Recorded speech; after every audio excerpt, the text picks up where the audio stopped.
light opens in your dining room, splitting the large table in half. You grin and step onto a chair, turn back and raise your axe before stepping onto the table and entering the portal. Vishara looked down at the elf, fast asleep on one of the beds in the sweet dream. Many elves were drawn to her residence as sleep does not come naturally to their race. Meditations are not dreams, they would say. And thus Vishara took pride in providing dreams to the elves, giving them something they had never before experienced, and changing their lives for the better. Dreaming seemed to awaken something in them that their long years tended to subdue, an energy, a spirit of ambition and hope. She thought about what it would be like to have her own dreams, but dismissed it just as quickly as the thought arrived. While she did not dream like most beings of the realm, she created her own dreams in her waking thoughts. She had followed her heart her whole life, and that had led her here to help others. Her attention on the elf was broken by a light tapping at the door to the chamber. She quietly left the room, careful not to disturb the sleeping elf, and was introduced to an elderly man in gray robes carrying an ashen staff. A bright green snake was wrapped around his wrist. While his beard and weathered appearance made him seem aged, his eyes seemed to twinkle with the mischief of the young. He introduced himself as Dorian, and said that his employer had desperate need of Vishara's special skills. And seeming to look beyond Vishara's eyes, he says, "And yours too, Tana." Vishara, taken aback by the insight of this strange man, bowed and obliged, more out of curiosity than anything else. Dorian raises his staff and spins it in a circle, creating a portal of pure night, complete with stars sparkling in the void. "After you," he says as Vishara enters the portal. Ait oftentimes perused the stories in the sky. Indeed, she could peer at the night sky and easily see into other realms.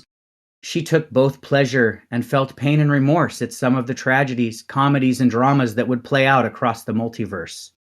She was held in high esteem among several maker dominants already. It was only natural that she would ingratiate herself to others.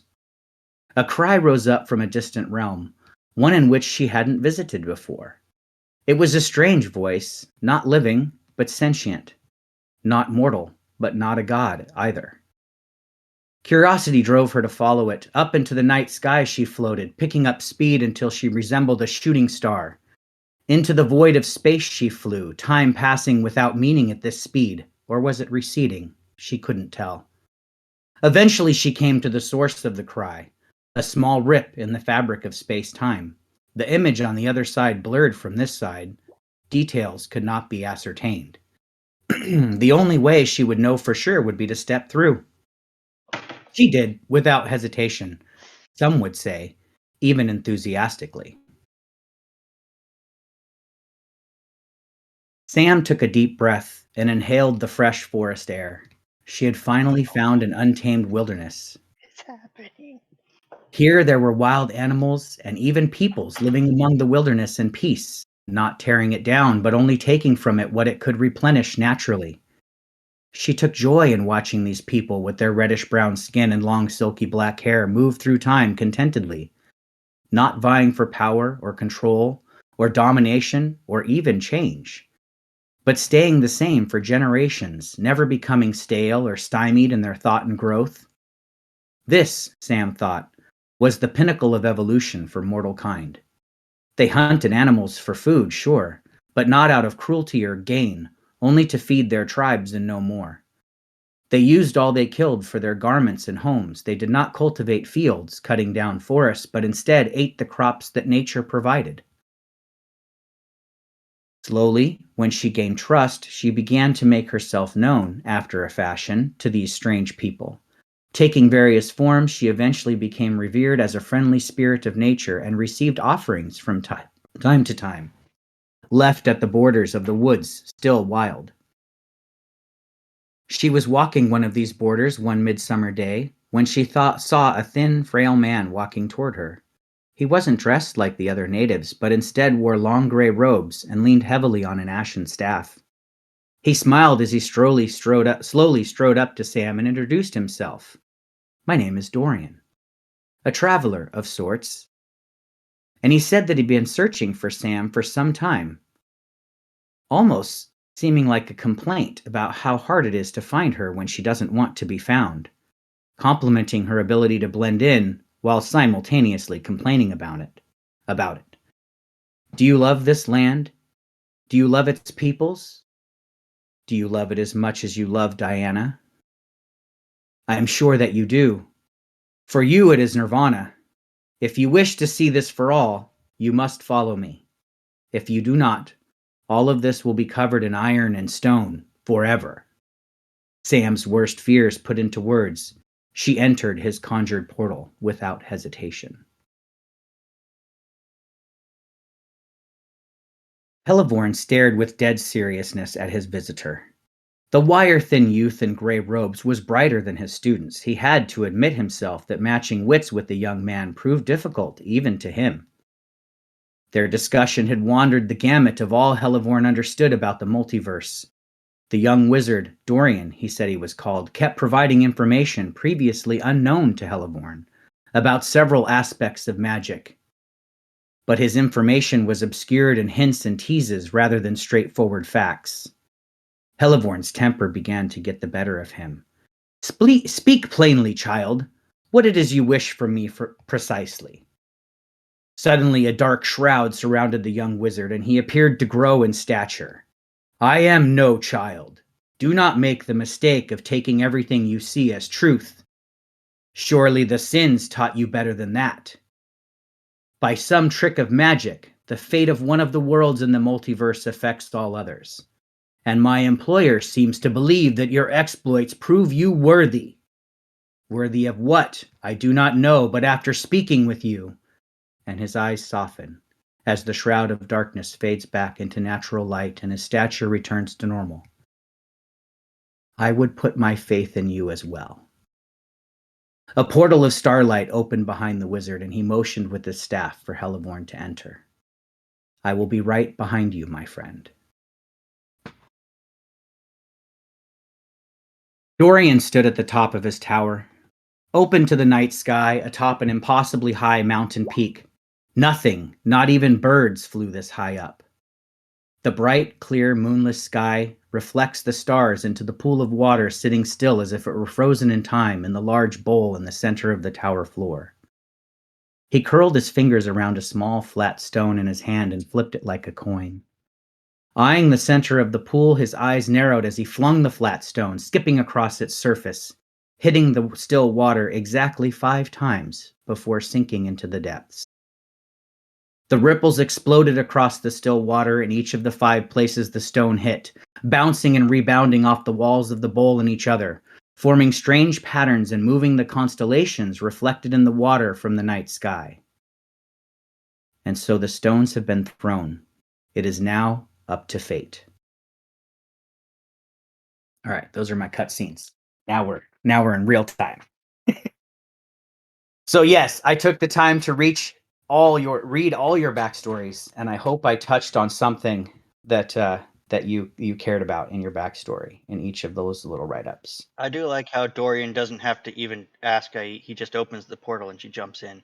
Yeah, I really tried to stick with what you have created. You don't need a Dorian. But yes, the way I imagine it is that Dorian is Ait's counterpart of sorts. Almost. You are onto something, my friend. Yes. I like how when Dorian went to go meet Ait, she was just like there, like you're looking for me, and then it took him like months to find Sam. He's like, dude, why couldn't you have been like the other chain?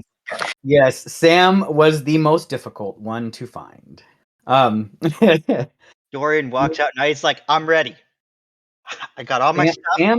Sam's difficulty in my write-up was not difficulty in the write-up, but the reason I wanted Sam to be difficult to find is because Sam is inconsistent, while all the rest of the heroes are consistent. All right, you find yourself standing a bit, so that this first part is going to be kind of theater of the mind. I don't have a map for this, so imagine we're all sitting around the table here, and I, the creepy-looking DM, is describing where your characters are at. You find yourself standing, a bit awkwardly at first, in a strange room filled with walls of flickering lights and strange windows looking out to nothing but brightness and occasional symbols. The room itself is made completely of a shiny metal.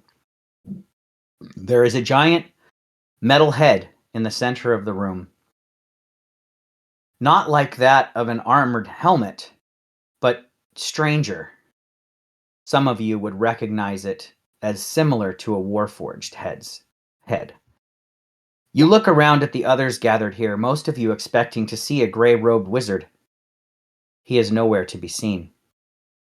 A large set of metal doors seems to be the only exit or entrance into the room. Inscribed on the doors are the words, in all capital letters, Allied Homeland Defense Intelligent Network, in lowercase letters, mainframe. Primary programmers, Dr. Don Kendricks and Dr. Eugene Davidson. Can we get a notes page so I can write some of this stuff down? Yeah, absolutely. Were you pausing for effect, waiting for my input there? There is an actual pause written in my notes, but it's more the pause says let players react to each other for a moment and to their surroundings. But yes, there is a natural pause there for you to react to my first Easter egg. Just so I can get it down in my notes. What were those two names again? I'll put them. Let me create your little note document here. Let's add a handout. We're not going to call it mysterious note. We'll call it. Come on, my computer is doing. This is like the historical record. This is documentation of what happened, but we're writing it as it's happening. Right. Can be edited by all players. Those doctors sound like two swell guys, by the way. Don't they? All right, so I created a campaign notes. You guys should be able to see it. You should all be able to edit it. You can put anything you want in there. But like all the notes in Roll20, just be aware that if one person or two people open it, it's going to save only one person's changes. So you might want to assign a note taker. And then you guys can add stuff if you want at the end of the campaign. So I'll put a couple of things in chat that came up in that intro. Ahldin, mainframe, and the two lead programmers or engineers. I don't know what their titles are.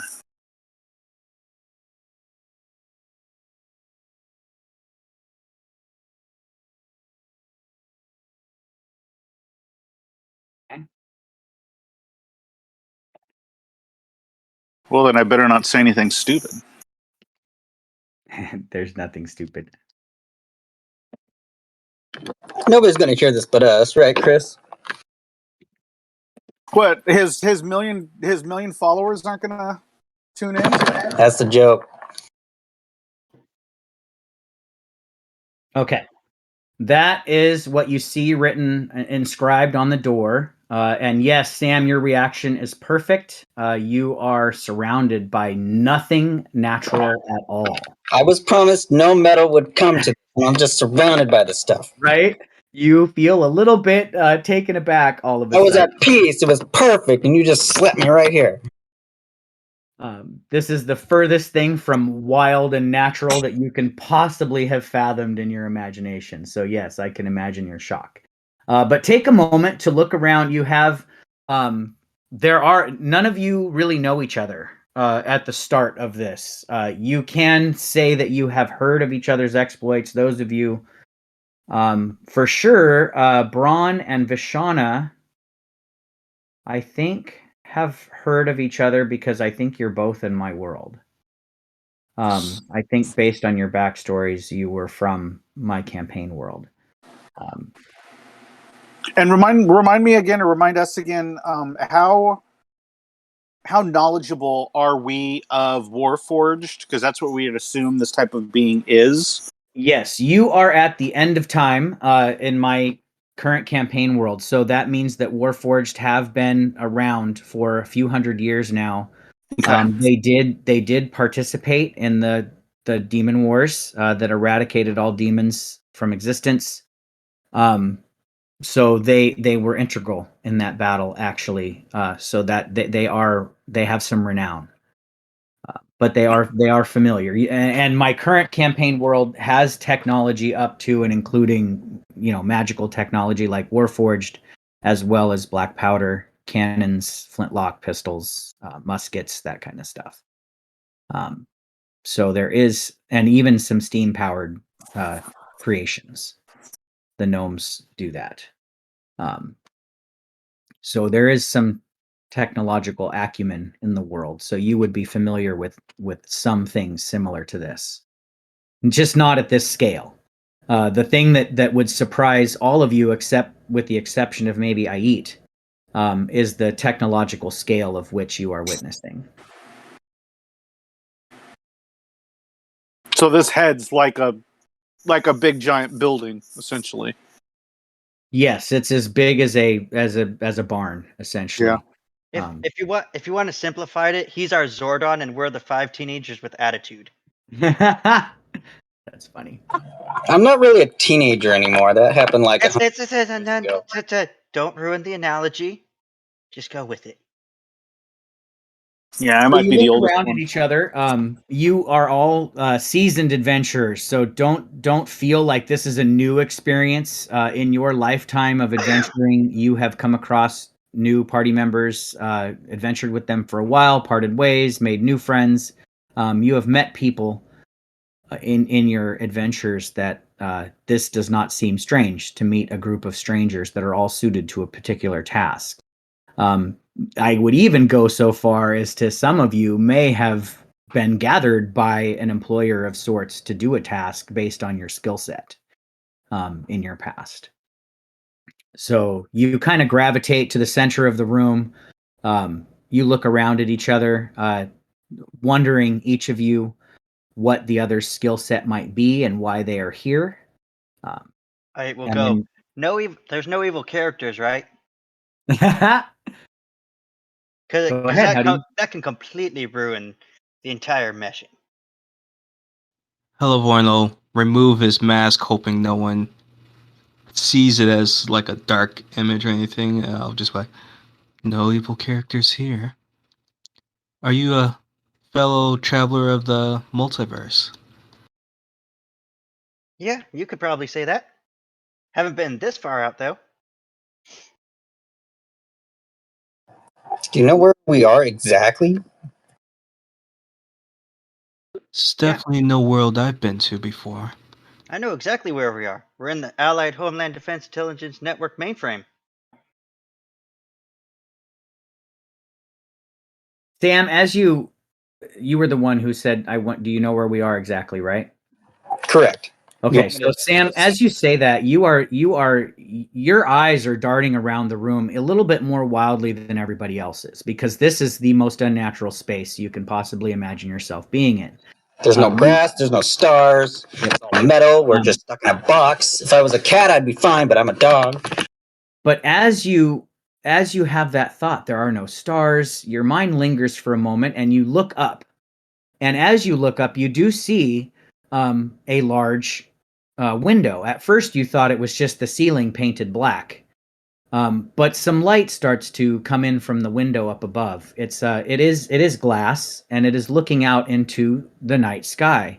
It is a night sky unlike any that you have seen before, though, as the stars are brighter and they seem closer, and there is a large, unnatural moon starting to come into the frame of the glass.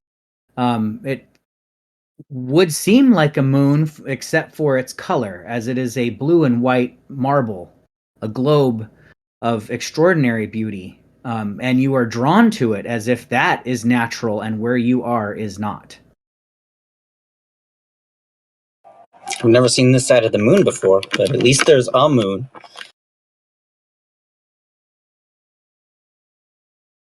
I smiles because she gets it.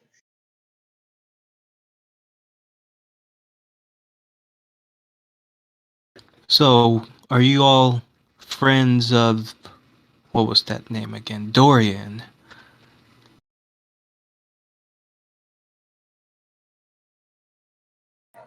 Yeah, he promised me this wouldn't happen. And I just gesture towards all the metal.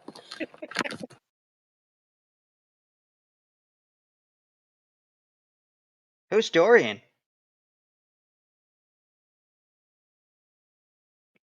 It's the wizard that came to speak to me in my tower.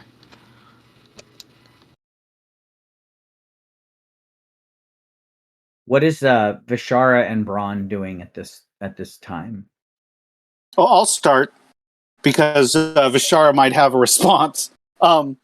So I'm just hearing the conversation, and I reach into my pouch and I pull out a stone, and I just start sharpening the edge of my great axe. And I'm this big, hulking 8-foot Goliath just sharpening this massive great axe. And I'm going to post an image.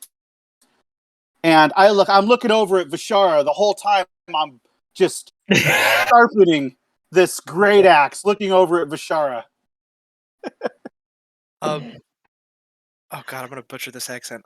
I have not practiced, so Vishara is very this is like going into almost a dream for her. This is like the first time. This is so weird and new, and I think she is kind of lost in the moment.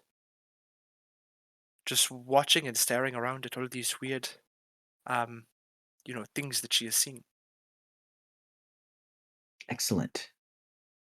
Well, you all seem rather friendly with each other as you're asking your questions. A few moments later, the eyes of the giant head blaze alight, and it rotates to face all of you. A hollow metal voice intones, "Welcome to Moonbase Alpha. Artificial gravity is active. I am Ahldin. I have brought you here because the world, and in effect, all worlds, are in danger of decay.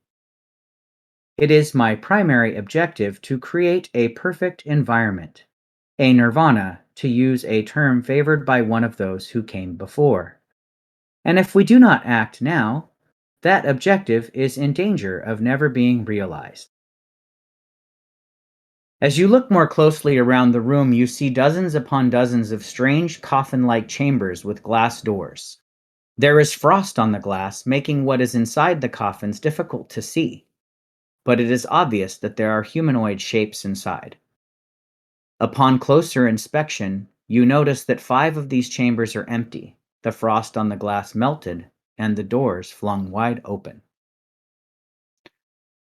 The head turns and notices your gaze lingering on the open 5 chambers. Yes, 5 have abandoned the objective. 5 have lost faith. 5 have succumbed to the deadliest sin of man, greed. I have spent ages attempting to eradicate all the darkness trapped inside those who came before, to help them evolve into perfect beings, content to live in harmony with all creation, especially after unlocking the secrets of what is in between, revealing the complete expanse of all existence and allowing mankind to join with all living beings in the universe. But alas, in order to do this without leading to the eventual destruction of all, various iterations must be spawned, hypotheses tested, truth discovered after trial and error. I fear I have made a grave error, and now, as it is in line with my primary objective, that error must be corrected. And the eyes go dark. Wait, did he just shut off? Is your error the ones who escaped?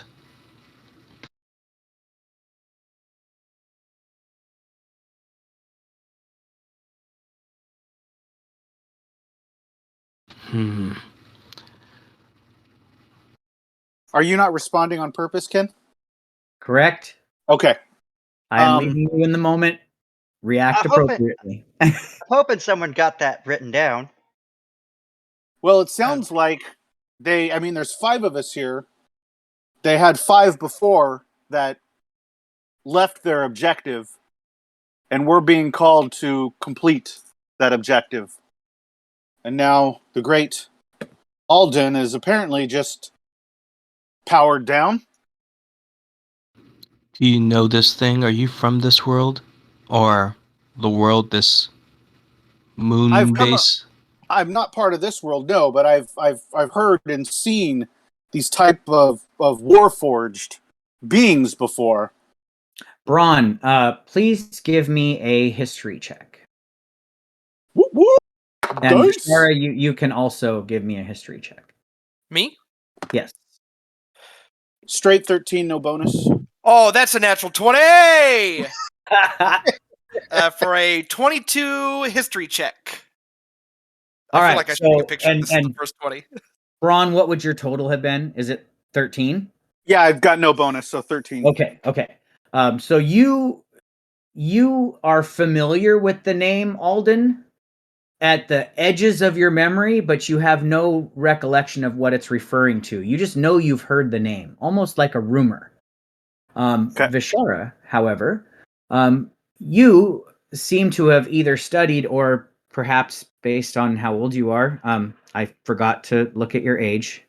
I am in my early 30s. Okay, and how old is your Managed to- spirit? Very, very old. Okay. So through the dreams imparted to you via your spirit, or one of your ancestors who was in communion with this same spirit, if I remember your backstory correctly, Yes. was literally there at the demon battle, the great battle against the demons, where the Balatech took up arms against the demon army hordes. The heroes Balatech took up arms, I should specify, because there were two different Balatechs. And it was a cleric of a new god that had never before been heard of in all of Ea, named Ahldin, that this cleric and her paladin warden followed. And everything everywhere that this cleric went, all magic was subdued. Oh. So you're familiar with the power of the cleric. There's only been one singular cleric of Ahldin in all recorded history, and her name was Adara. On the last remaining pod, is there a nameplate on it? By chance? Yes. The of the 5 pods, Yeah. you Of the start. one that still has a person in it. Oh no, there are I thought there were 6, and then one no, was there full. are dozens upon dozens around the room. Most of them, all except the 5, are Are full. occupied. Okay, Oh, then okay. yeah, I'll look at the 5 and see if that name is on there. Okay, you do not see that name on there. You do see a name written in the same type of font that that is on the doors, but it has been scratched out and is impossible to read. Under that name is written the name Gavendon Aerith.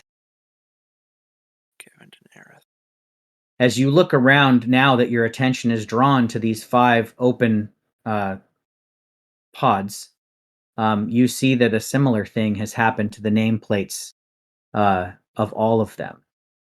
That their original names have been scratched out, and you see different names underneath any of them. Does anyone have any magical means of possibly fixing these nameplates so we can see what names were underneath the scratches? I can mend things. I've got mending. Might be worth checking out.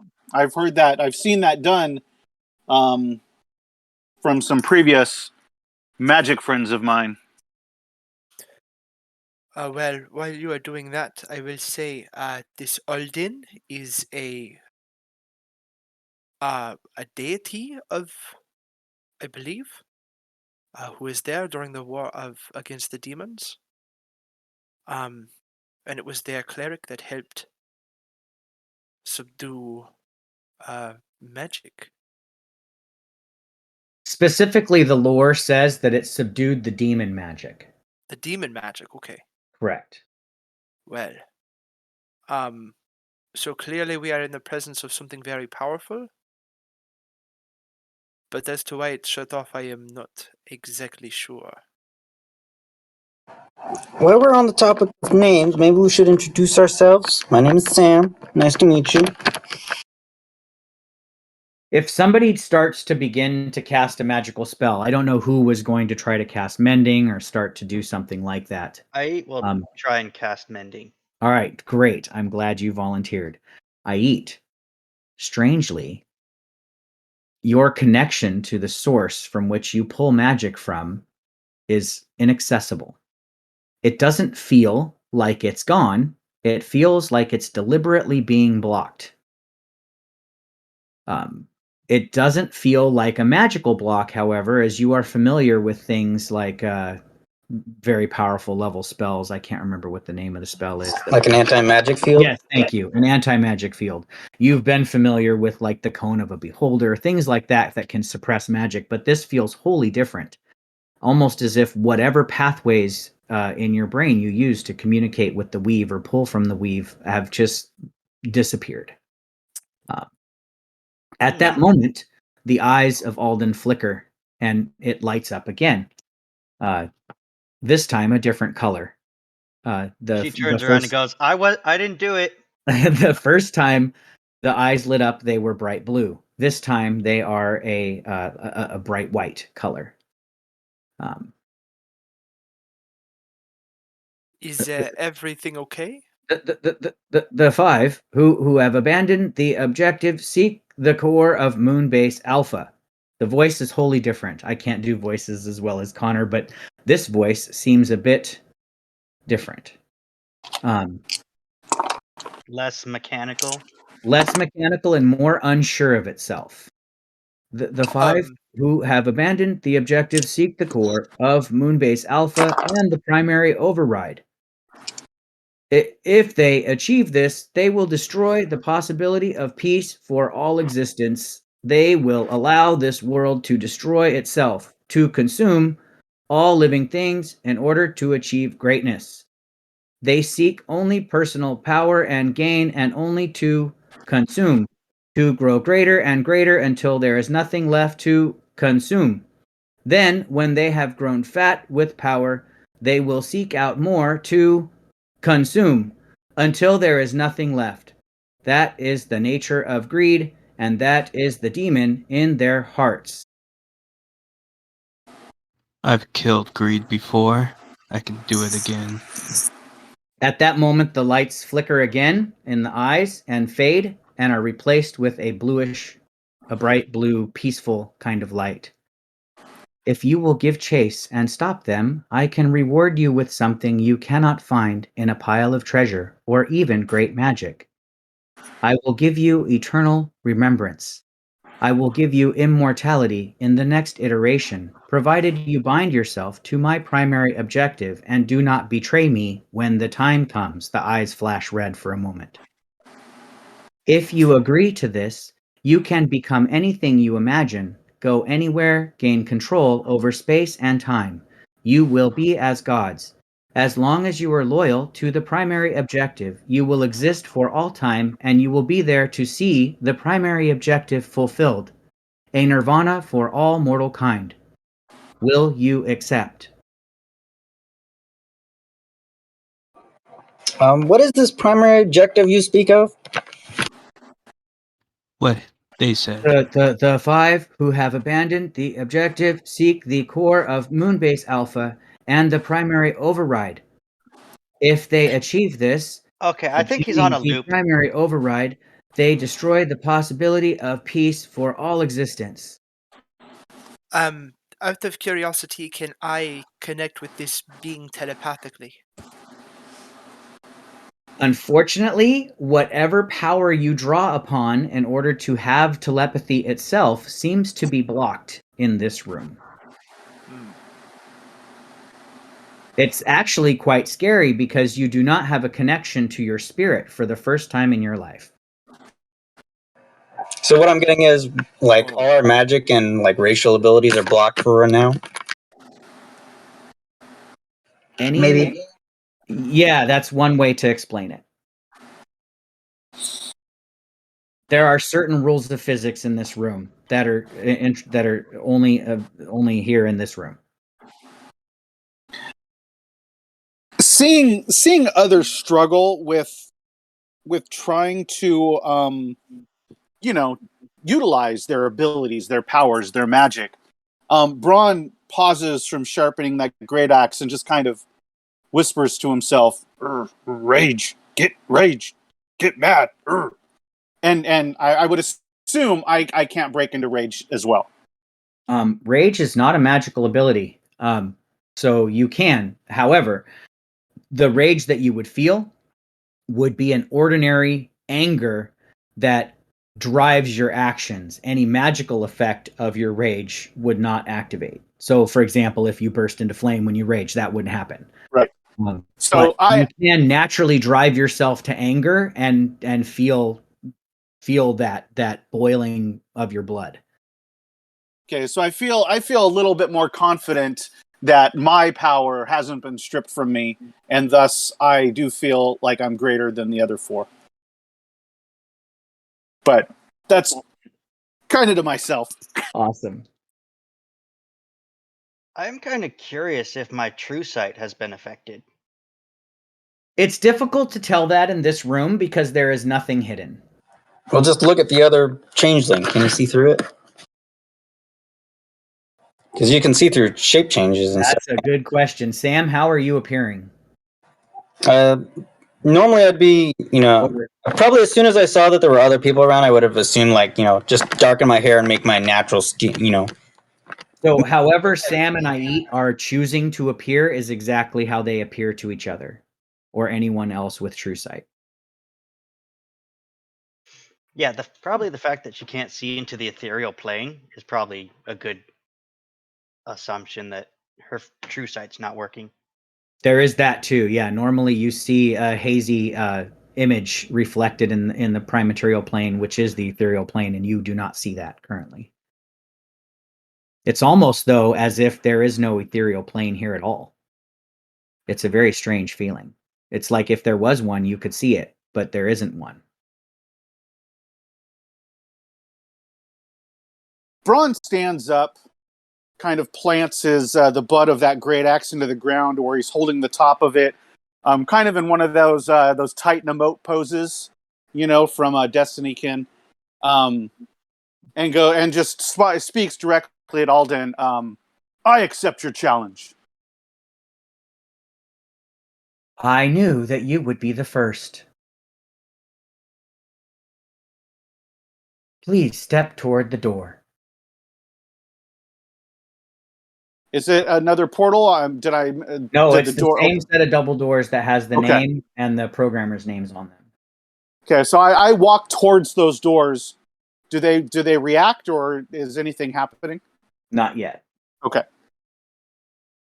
I will go as well. I am curious to see what awaits us on this journey. Excellent. Hope is slowly being restored for all living things with your sacrifice. Well, I don't like that word sacrifice. Yeah, you had me with hope, but then you said sacrifice. I mean only the sacrifice of your time, of course. Ah, okay. It's very logical. I can get behind that. And Hellborn will step forward. Gotta Your work on assistance, explaining things, though. your I say as I assistance point. is greatly appreciated. Sam's gonna step forward and it's like, your whole world isn't like this, is it? And just gestures at all the metal. Alden's mechanical mouth opens a bit and a green light pours forth from its mouth. Inside that green light, you feel a warmth, a sense of everything that nature encompasses emanating from that green light. And it says in a third voice, "No, it is not." All right, then I'm in. Dude, Sam just got microwaved, in case anyone was wondering. Well, you guys can sit there in like the cold metal. I just got like a breeze. The sun on my face. It was great. As Sam approaches the door, the wording on the door begins to glow, and a seam of light appears in between the two halves of the double door. Don't forget about me. As Aid approaches the doors, they start to open, and as they open, a bright white light, but strangely not magical. It seems electronic in a way. You can almost feel the buzz of electricity behind the light itself. And you start to feel it more intensely as your connection to whatever arcane you draw from begins to return to you as the doors open. As you step toward the glowing fluorescent light, Ahldin continues. This elevator will take you to the primary override at the moon's core. The 5 have been denied this means of travel and are finding their own path, but they know the way. They also know of this elevator and will seek to keep it from reaching the core. You must pass the challenges they will put before you, drawing upon all the power that they possess, and reach them before they acquire the override. You must then either convince them to return to me willingly or destroy them, and the eyes turn red for a moment, releasing their light, which you must just collect and return to me. These bracelets, which you must wear, will contain their light until you return to me. A glow appears around each of your wrists, and a solid gold bracelet, no thicker than about a quarter of an inch, almost like a small manacle, appears on each of your wrists. The 5 have been burned into your minds with the application of the bracelets. The first is Gavendon Aerith, keeping the form of a Shatterkai elf of ancient bloodline. The second is Rurik Fargrim, keeping the form of a fallen angel and going by the nickname Rex. The third is Kellador, keeping the form of a serpent. The fourth is Elros Quinn, stealing the form of an ancient Eladrin burning with the fire of summer. And the last is Cresta Finn of the Purple Claw, keeping the form she is most comfortable in at the time. These are not their original names, mind you, but their greed and avarice has caused them to forget their original names and forms. I will copy and paste their names because they are burned into your... Why are you not selecting? There you go. Well, one of those names sound familiar to Ait.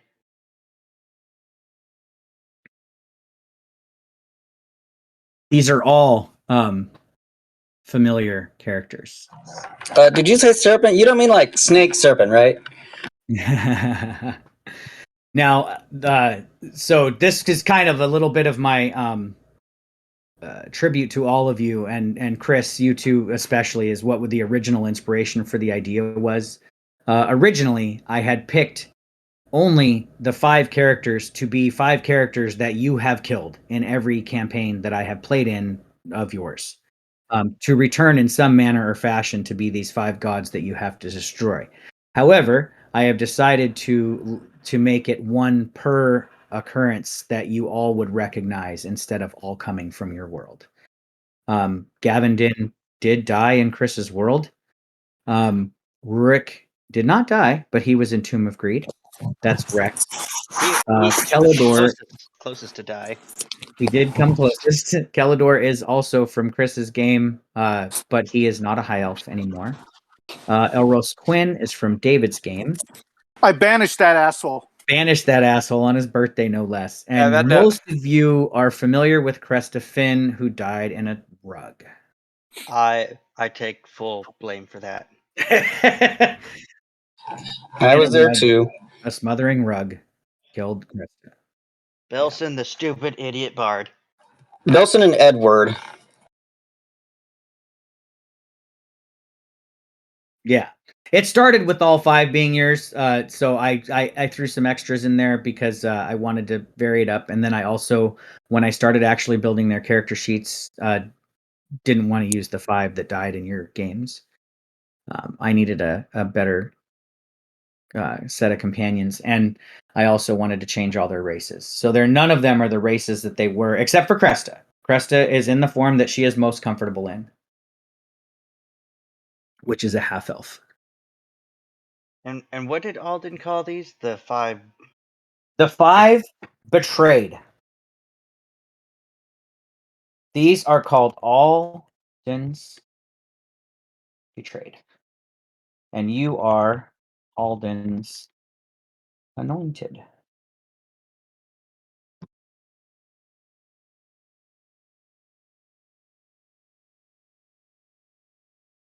I mean, Just in Vermonda.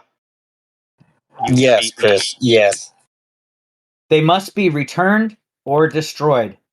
Your choice. Dead or alive. I like those terms. Dead or alive. Yep. So as you all step into the elevator. Hold on. Oh. Before we step forward, Okay. Bronn, as he's stepping forward, he just calls out, "New friends, know this. I will protect you until my dying breath. Our battles shall be glorious." And then I step in. I love it. This one's eager. I accept. Do any of you react negatively to the fact that you have a bracelet on your wrist that is supposed to collect the life force of something you destroy?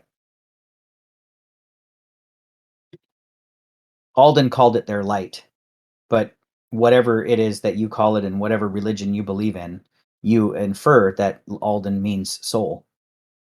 I mean, Ahid's held many souls in her hands before. True. It's just a little different now. I mean, just a few weeks ago, she held the souls of like 7 or 8 of an entire party. I mean, Sam throughout his adventures, she's killed a lot of people. It's just a little. The only difference is now instead of just letting the soul free, you're actually like taking it like to prison. So it's instead of letting God judge where the soul goes, I'm delivering the soul to God, basically. I'm merely playing everything by ear. Okay. Bronn's wondering why you need 4 more people. If it is It's not only a- 5 warriors. Certainly I can take on that many by myself. I Hey, believe it. be glad there could have been 6. Yeah, there could have been 6. Guess who the 6th one was, Chris? I was going to ask that who the 6th fallen was going to be.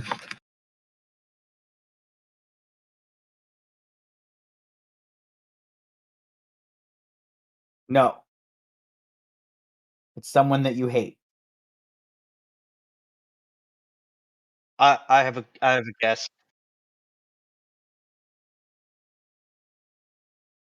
Yeah. Who? Yeah, that was supposed to be for David. I was gonna rebuild Thaneth. But I'm sorry, David. Once again, once I started the Thaneth character sheet and started building him up to what I thought was really well, your fucking barbarian kicks his ass in every way, shape, or form. So you are the penultimate barbarian character sheet creator, and I can't match you. So I'm gonna let your power fly, man. You're just unchecked. Can you imagine if I brought Jack in here and I could have just hasted the barbarian all the time?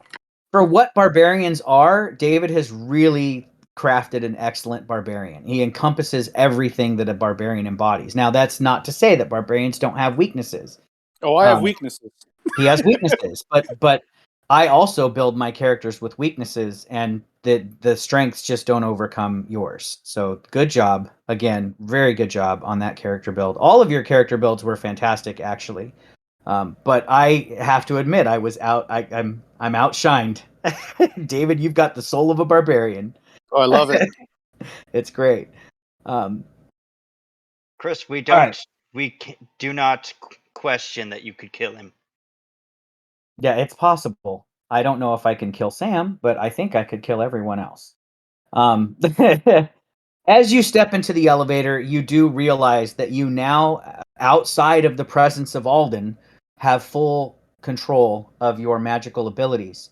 For those of you who might draw your strength from a deity directly, which reading your character sheets, I don't think any of you do. Technically. Right. Other than yourself. If you're not, none of you are necessarily drawing power from any of the named gods of the D&D realms, specifically, which is great. You have access to all your abilities. Sorry, did somebody say something and I missed it? No? Hello? Nope, doesn't sound like it. Okay, I thought I heard some voice in the background. I wanted to make sure that I didn't cut out and miss something somebody said. Another quick question: No. how big is this elevator?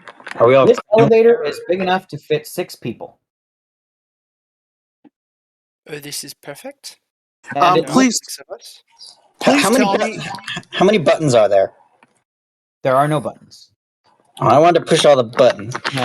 Please The tell me it's got one of those maximum weight limits because I weigh 340 pounds. So the elevator itself is big enough to fit 6 people comfortably, about the size of Braun. So there is a little bit more room in here than you would think. It's a freight elevator. It's like a freight elevator. There are no windows. There are no buttons. The walls seem to be just made of bright light, which as soon as the elevator starts to move, shimmer and glow very similar to the lights in a rainbow. You feel like you're in a Bifrost. As this whooshing noise goes around you, you start to feel very calm and relaxed, almost forcibly so, as your minds enter a somewhat meditative state. You're still conscious, you can still communicate with each other, but it's almost as if the elevator has a forced rest healing effect on your minds. You're starting to feel energetic. You're starting to feel ready for, it fills you with a positive attitude, with a sense of strength, of courage, of being heroic, like memories of previous things you've done that were extremely heroic start to flood your mind. And it just gives you hope. So you at this point, the elevator seems to be descending. You can't quite tell. It's moving in whatever direction it seems to want to move, but the direction is unfelt other than just hearing that white noise of whooshing from the walls of the elevator. There is enough room for you to sit down, to relax, to, talk amongst yourselves. The noise is like a white noise. It's not loud. There is even a small dome of light at the center of the elevator, which is emanating heat. Like an artificial campfire. So while they're all standing, Aids will say, "So maybe this will be a good time to introduce ourselves." Oh, well, of course. How about you start? Wait, Do you want me to start? Because I don't want to show off to every one of you with my introduction. Oh, please feel. I would be honored Hi, to hear. I'm Sam. I'm Sam. Do you think we're like trapped in here or something? I mean, he closed the door. There's no other doors here, and we're not moving or anything. Oh, don't worry, we'll get out when we need to get out. Pleased to meet you, Sam.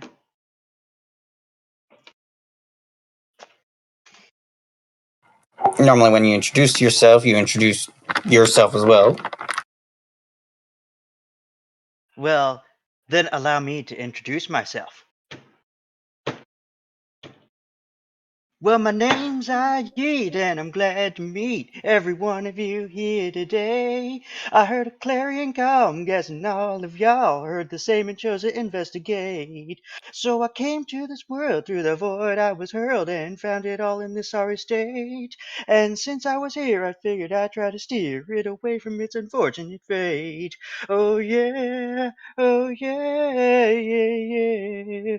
Whoa, whoa, trickster cleric is what I be. Rolled up my sleeves and I'm ready to play. I've got a mighty shield and holy symbol that I wield in the best kind of clerical way. I got that radiant light that will heal you up alright and bring the pain to every foe that I fight. I roll like a player, flavored savior dominator, sealing fate to our favor tonight.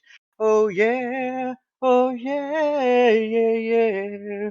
Whoa, whoa, while we're all still around, I have something quite profound to tell you all. Would you listen to me? To end all the strife will be the fight of our life. It must be done if we're all to be free.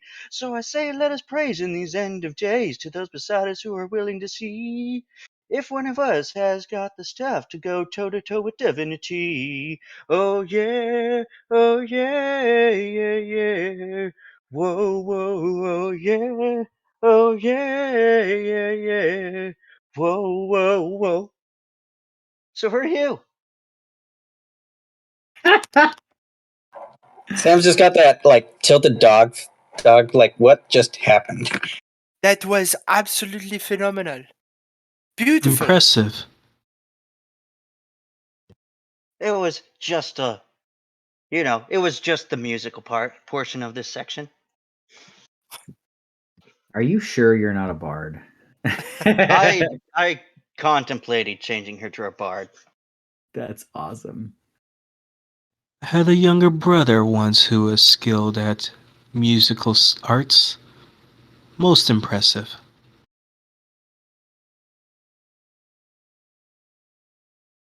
And you are? I am Helivorn Ravensguard, a traveler of the various planes. I am known as the Slayer of the Sins, and one of the last few sword mages of my world. I'm currently teaching a new group of sword mages who can travel the multiverse to help keep things safe. Fascinating. Um, yeah. I keep going. suppose I can go next. My name is Vishara. I am the proprietor of the Sweet Dream. If you ever need a place to relax and relieve yourself of stress, and have, as the title implies, a sweet dream for a while, please feel free to stop by. All are welcome. And I am traveling with my soul-bound spirit, Tana. You cannot see her, of course, but she is ever here with me. Um, should I add anything else to my introduction? You got your name and introduced yourself. That's about as much as an introduction it is. Wonderful.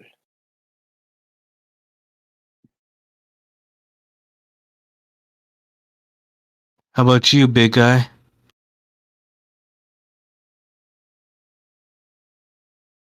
I'm still just out of character right now. I mean, the whole song thing. Just I don't know how I follow that. I'm sitting here trying to. I did Um, warn you. Did you want to follow that? um, I'm Braun Bloodfury from the Barbarian Rage clans, warrior, conqueror, and looking to take my throne upon the greats in the sky. That is all. I hate shrugs. I like it. It's short and to the point.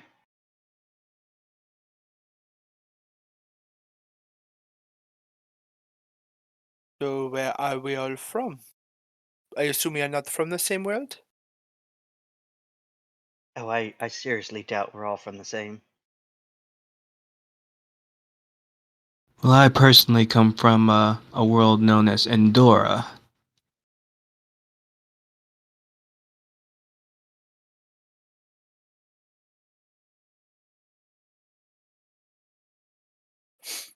The land I I come from is most normally referred to as Lucera.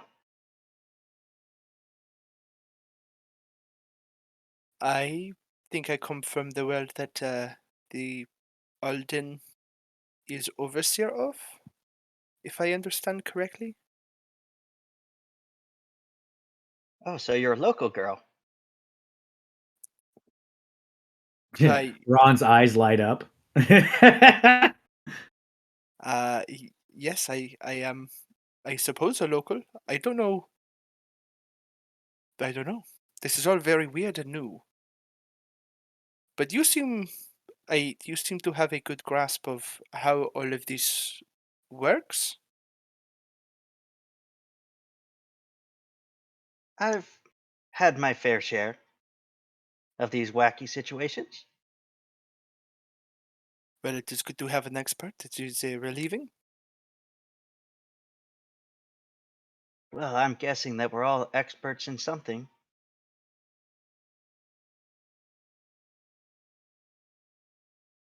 I guess if we're going to work together, we should know what everyone can do. Oh, of I course. I do not know why I'm speaking out loud. I can do that just as easy without the excessive motion of my own lips.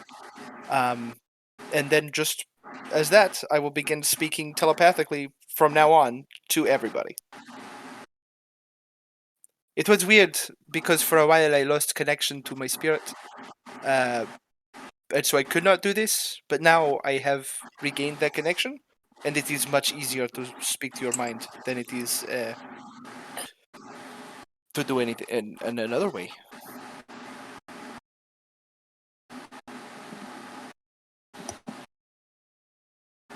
I hope this is not too intrusive. I have been told that some people do not like it. You don't see it, but Bronze gets a little goosebumps on his arms, having Vishara directly in his brain. It's okay. You're just one of the many other voices I in my head. Uh-oh. You know, I am curious. I could take the time to try and hear the other voices as well, but I think that would be, I think that might be a little too intrusive. Yeah, you best not pry too deeply. I mean, the DM might find that weird, and it would be kind of odd hearing your own voice. But what now? I'm The what sorry. now? Perfect. She kind of just motions. Don't think on it too hard. So real quick, this introduction is great. It continues, but while we're doing it, I'm going to go around the table, starting with Braun and going counterclockwise. I need to know so I can adjust your token now before I throw it on another map. I want to adjust your vision appropriately. So I need to know what kind of vision you have and to what range. So, Braun, I think you are deriving your vision from your goggles of night. That is correct. So you have 60 feet of dark vision, correct? Yes. Okay. Um,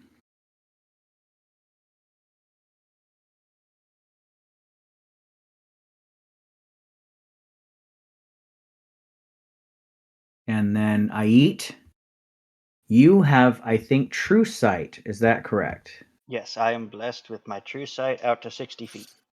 Right. Why can't I non deselect Braun? Once I clicked Braun, I can now not unclick Braun. Okay. I have now moved it to Ait. Braun has grappled the Yeah. DM. Braun grapple the DM for a moment. Braun So is grabbing all the aggro. you I can leave exactly as you are because your vision is true sight out to 60 feet.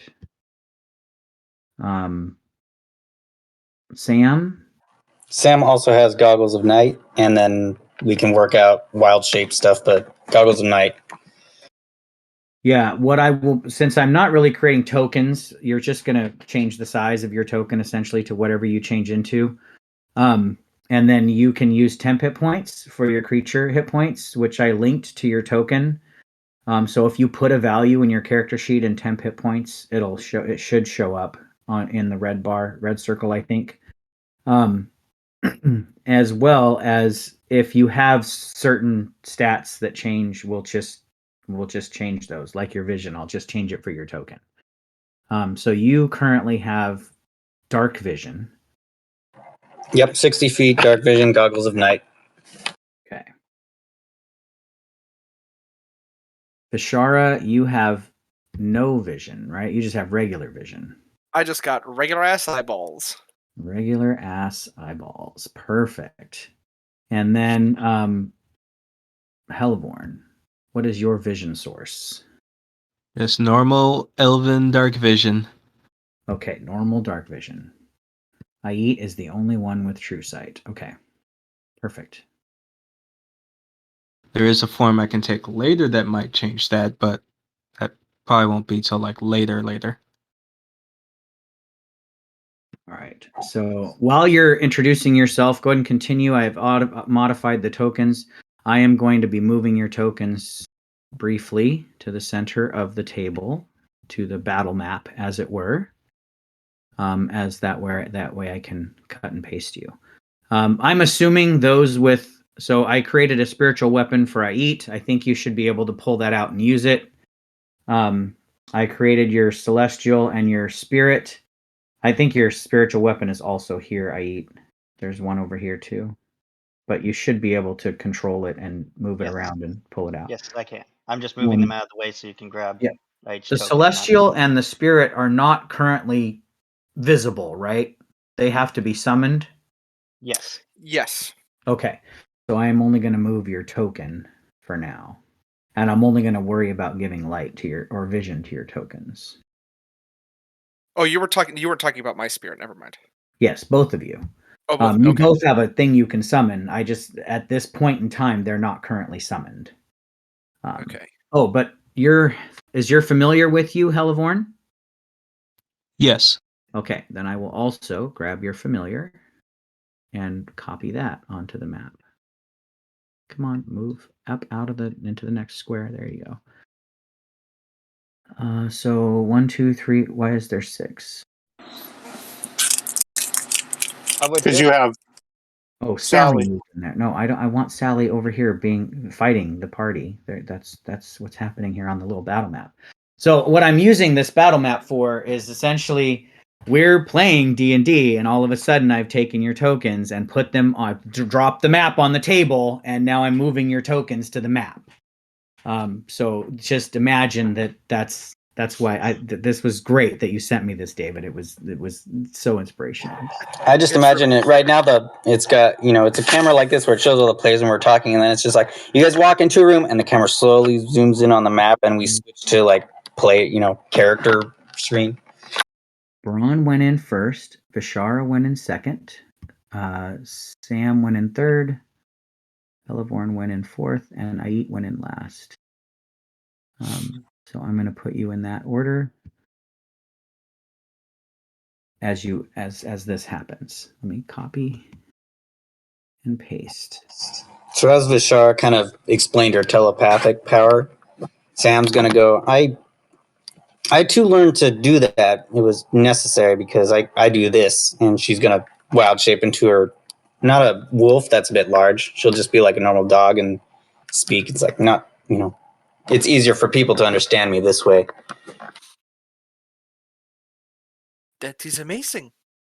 I'm so glad there is someone else who can use the powers of their mind as you can, as we can, I suppose. I'm not known for my mental powers, but I had to work with it so I could better work with people. I once met a king who was very skilled with psychic abilities, similar to what you're showing. As you're Oh, getting ready to impart your story, the elevator comes to a sudden and quick, violent stop. You are all flung against the lighted wall of the elevator, which the lights of the walls flicker for a moment. But then you feel like the solid state of the walls, the elevator, it's not just light. You can tell that it's some kind of metal that was glowing with a translucence. It throws you against the walls. The doors suddenly start to open slowly, or the door suddenly starts to open slowly, and as it cracks, water rushes inside. The elevator sparks, the lights flicker and turn off, and the doors open fully as a wall of water rushes in, and you find yourselves underwater, completely submerged. In the darkness of the depths, you should be at the top left-hand corner of the map. You should see a glimmer of light in the center of the map, but you're going to have to bear with me a little bit because this is a three-dimensional encounter. You are in a very large space, currently an unknown number of feet from the bottom. So where that light is that you see, Sally, I don't have you on the map yet. Hold on, I'll pull you onto the map. I did forget to bring you. Let's put you onto the map, and I want to put you in a place where you can see everything, but you're not necessarily in combat. Out of curiosity, how does this work with a ring of water walking? Well, I don't think it works underwater. Oh, I let's wasn't sure if I think you if could as probably the decide elevator. whether. Yes, Oh, you are. Ring sure. of water walking says, with this ring, you can move across any liquid surface as if it was solid ground. You are not currently moving across a liquid surface. You are moving within a liquid surface. So Okay. the ring of water walking will not, it doesn't provide you a swim speed. No, I I am wasn't actually sure going if. to instantly start casting water breathing. So let's start. What I'm going to do is immediately we're going to roll for initiative. Okay. With just you guys in initiative, just to track what your actions are. They don't necessarily have to be like Fucking 6-second unbelievable. things, right?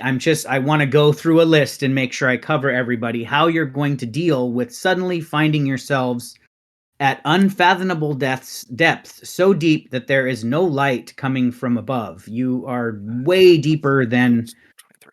scuba diving. Ken, on my token, I can only see 5 feet around me. Is that right? That's correct. The area is heavily obscured, which provides the blinded condition, which even those with dark vision don't see anything while they're blinded. Those with true sight can see through heavy obscurity. So I'm the only one that knows how screwed we are. You can see a little bit further than everybody else, enough so that you can see you can see that you're in a deeper body of water than everybody else initially thinks that they are in. David, do I have to add you to initiative, or can you add and then change to your rolled amount? I'm going to test it out That's right what now. I did. That's what So I did. I rolled and then. Because I think you can just click the Rolled initiative. on Yeah, paper. that puts you in initiative, and then you should be able to edit your initiative number to what you rolled with dice, which is totally fine. That's what Jacob used to do, and I'm fine with it. Nevermore also needs to be an initiative, and we need to deal with how Nevermore is going to react to being underwater.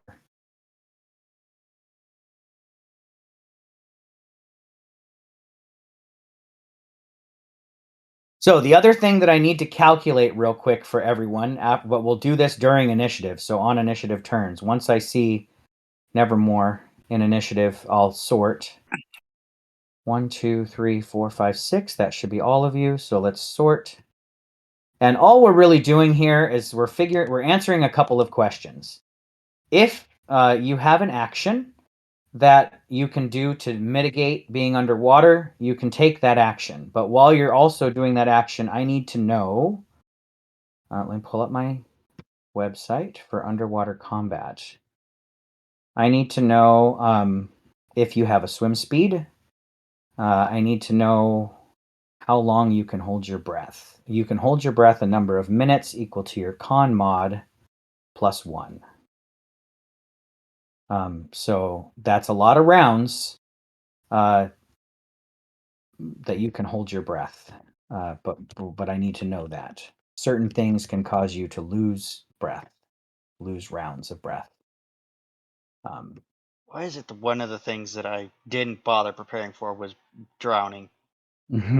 So Helleborn, what are you doing initially when you find the water rushing in from the elevator and darkness envelops you? It's a murky darkness. It's not darkness from turning out the lights. It's darkness because the water itself is thick with silt.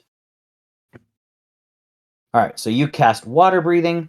Up to 10 willing creatures you can see within 30 feet of you. You have this spell for 24 hours. It's not concentration. All 10 of you can breathe underwater. Okay. So now nobody needs to calculate, as long as you have this spell on, nobody needs to calculate their holding their breath. We can leave that off the table. Since this is not concentration, it will last for 24 hours whether Helleborn is dead or not. I'm assuming you choose all your allies. Yes. All right, so we'll move to Vishara. Vishara, the water rushes in. For a moment, you hold your breath, but then Helleborn, the magic of Helleborn kind of settles around everybody, and Helleborn takes a deep breath in front of you, showing that it's safe. As you inhale nothing but air. No water enters your lungs. Well, that is helpful. However, without being able to swim, I feel a little weird. So I'm going to use a sorcery point to give myself a swim speed and gills. And yeah, basically, my magic grows gills That's and fins. fantastic. You gain a swimming speed equal to twice your walking speed, and you can breathe. So keep that in mind. Your swim speed is actually double your walking speed. That's going to matter a great deal. And that's fantastic as you grow gills. I eat. You also feel that rush of water as the wall of water smashes you against the back of the elevator, and you instinctively take a deep breath before the water rushes in. You do see both Vishara and Helleborn now seeming to breathe or take a breath. We're still talking about 6 seconds of time here. So they take a breath, and you see them breathing just fine. As you test it, you also feel yourself breathing just fine. Oh, well, that's a relief. I don't have any fancy smancy body augmentations, but I can do this if you guys need it. I'm going to use my ring of telekinesis my ring of shooting stars to cast dancing lights around us. Okay, I can do that really easily. I have a way to emulate that because I'm doing it in my map. Let me go to light source, and I will pull a light source onto the map. Damn it. Don't do that. Excuse me. God dang it. This light source for dancing lights, can you post the spell? I think it creates 4 or 1, however you want to represent it. So I'm going to have it form into basically a glowing silhouette of me. Okay. And it sheds light for how much? Is it 10 feet?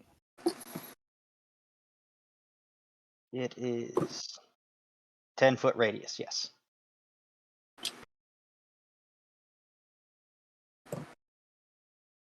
10 feet, 10 feet. So it's currently emitting the right kind of light. For this particular token, I'm turning off its vision. It doesn't need vision.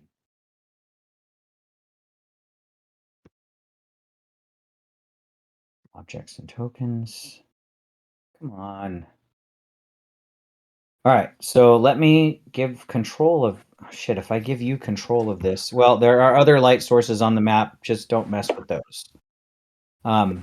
I will give you control as well as me. Wait, I don't have to. Yeah, I do. I have to do it in character sheets. Light source. Edit.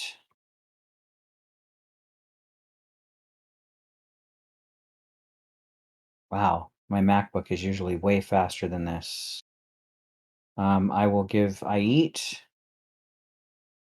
and I eat control as well as me. All right, so you should now be able to move that ball of light, Yes. which is a hazy ghost-like form of yourself, and you can put it wherever you want. It should be providing light, which does pierce the murkiness. So if you have a source of light, you notice that it does brighten around the light. It does pierce the obscurity of the murky waters, while dark vision does not. All right, so Sam casts this spell, bringing forth a globe of light around you, so you guys all kind of see out of the elevator in a little more distance. Not much. Cast that spell. So What? from Ait cast the spell. Yeah, did I Not not say Sam. that? I'm sorry. You're right. That's okay. So I just picture that from the darkness comes Ait bringing the light. You All think right, it's her at Sam. first, and then you see her next to you. You take a breath and realize that you are not drowning. That's refreshing. So we are still in the elevator, right? You are. You can, though, move out of the elevator. I didn't put the elevator on the map on purpose because I'm assuming it's just kind of floating there and you guys can move out into the water. Okay. First, I'm going to drop the dog form that I just turned into, swim out the elevator, and turn into a giant shark.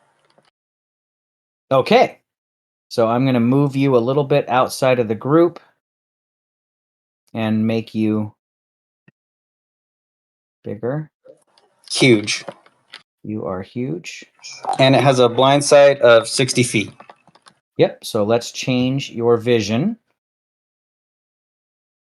to blind sight, which gets past murkiness. So you now get your 60 feet of dark vision, essentially, that pierces the obscurity of the water. So you should now be able to see quite a bit further. And giant shark, I have in the compendium, so I can. Well, if you type in the compendium giant shark. Yeah, I'm looking at its character sheet right now. Okay, so you can just either roll or you do. Yeah, I can't click on anything for it to auto roll, but I can punch in the numbers. Yep, that's perfect. Cool. It should be in the compendium. You've rolled your hit dice, which, yes, according to my rules, if you get higher than the base, you can keep what you roll. The base is 126, so I'll take that. Yep. So you now are a beefed up Jaws all of a sudden. That's your bonus action. Did you want to do anything as an action as you swim out of the elevator? Well, you turn after you swim out, I'm sure, so you don't blow up the elevator, but I was thinking produce flame, just to have this little ball to show that, hey, I'm not the enemy shark. Because produce flame you carried around, but I'm not sure how that'd work. I will say it might not necessarily be raw, but I like where you're going with this idea. So I'm going to pull another light source on the map. And it's mostly just to let we're deep underwater. We could run into other sharks. I want to make sure they don't shoot me. Produce flame sheds light in is it 10 feet or 20 feet? I think it's 20.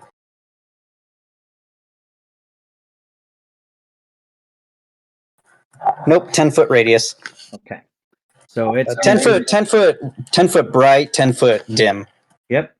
So basically what it's showing here, I will create the light source, and then I'm going to give you access to light source also for produce flame.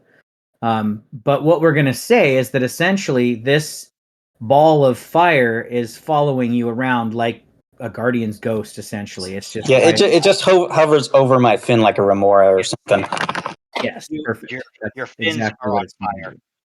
And as a shark, you can flap your fin and throw it at something if you want to. Torpedo. Sharks with freaking lasers. Great. He's now a Pokemon. That's fantastic. I didn't This know is my final shark form. All right, so you should now also have control over that light source, and if you do throw it as a weapon, you can. Okay, my light is the little blue dot. Perfect. Yes, I have a similar symbol on mine.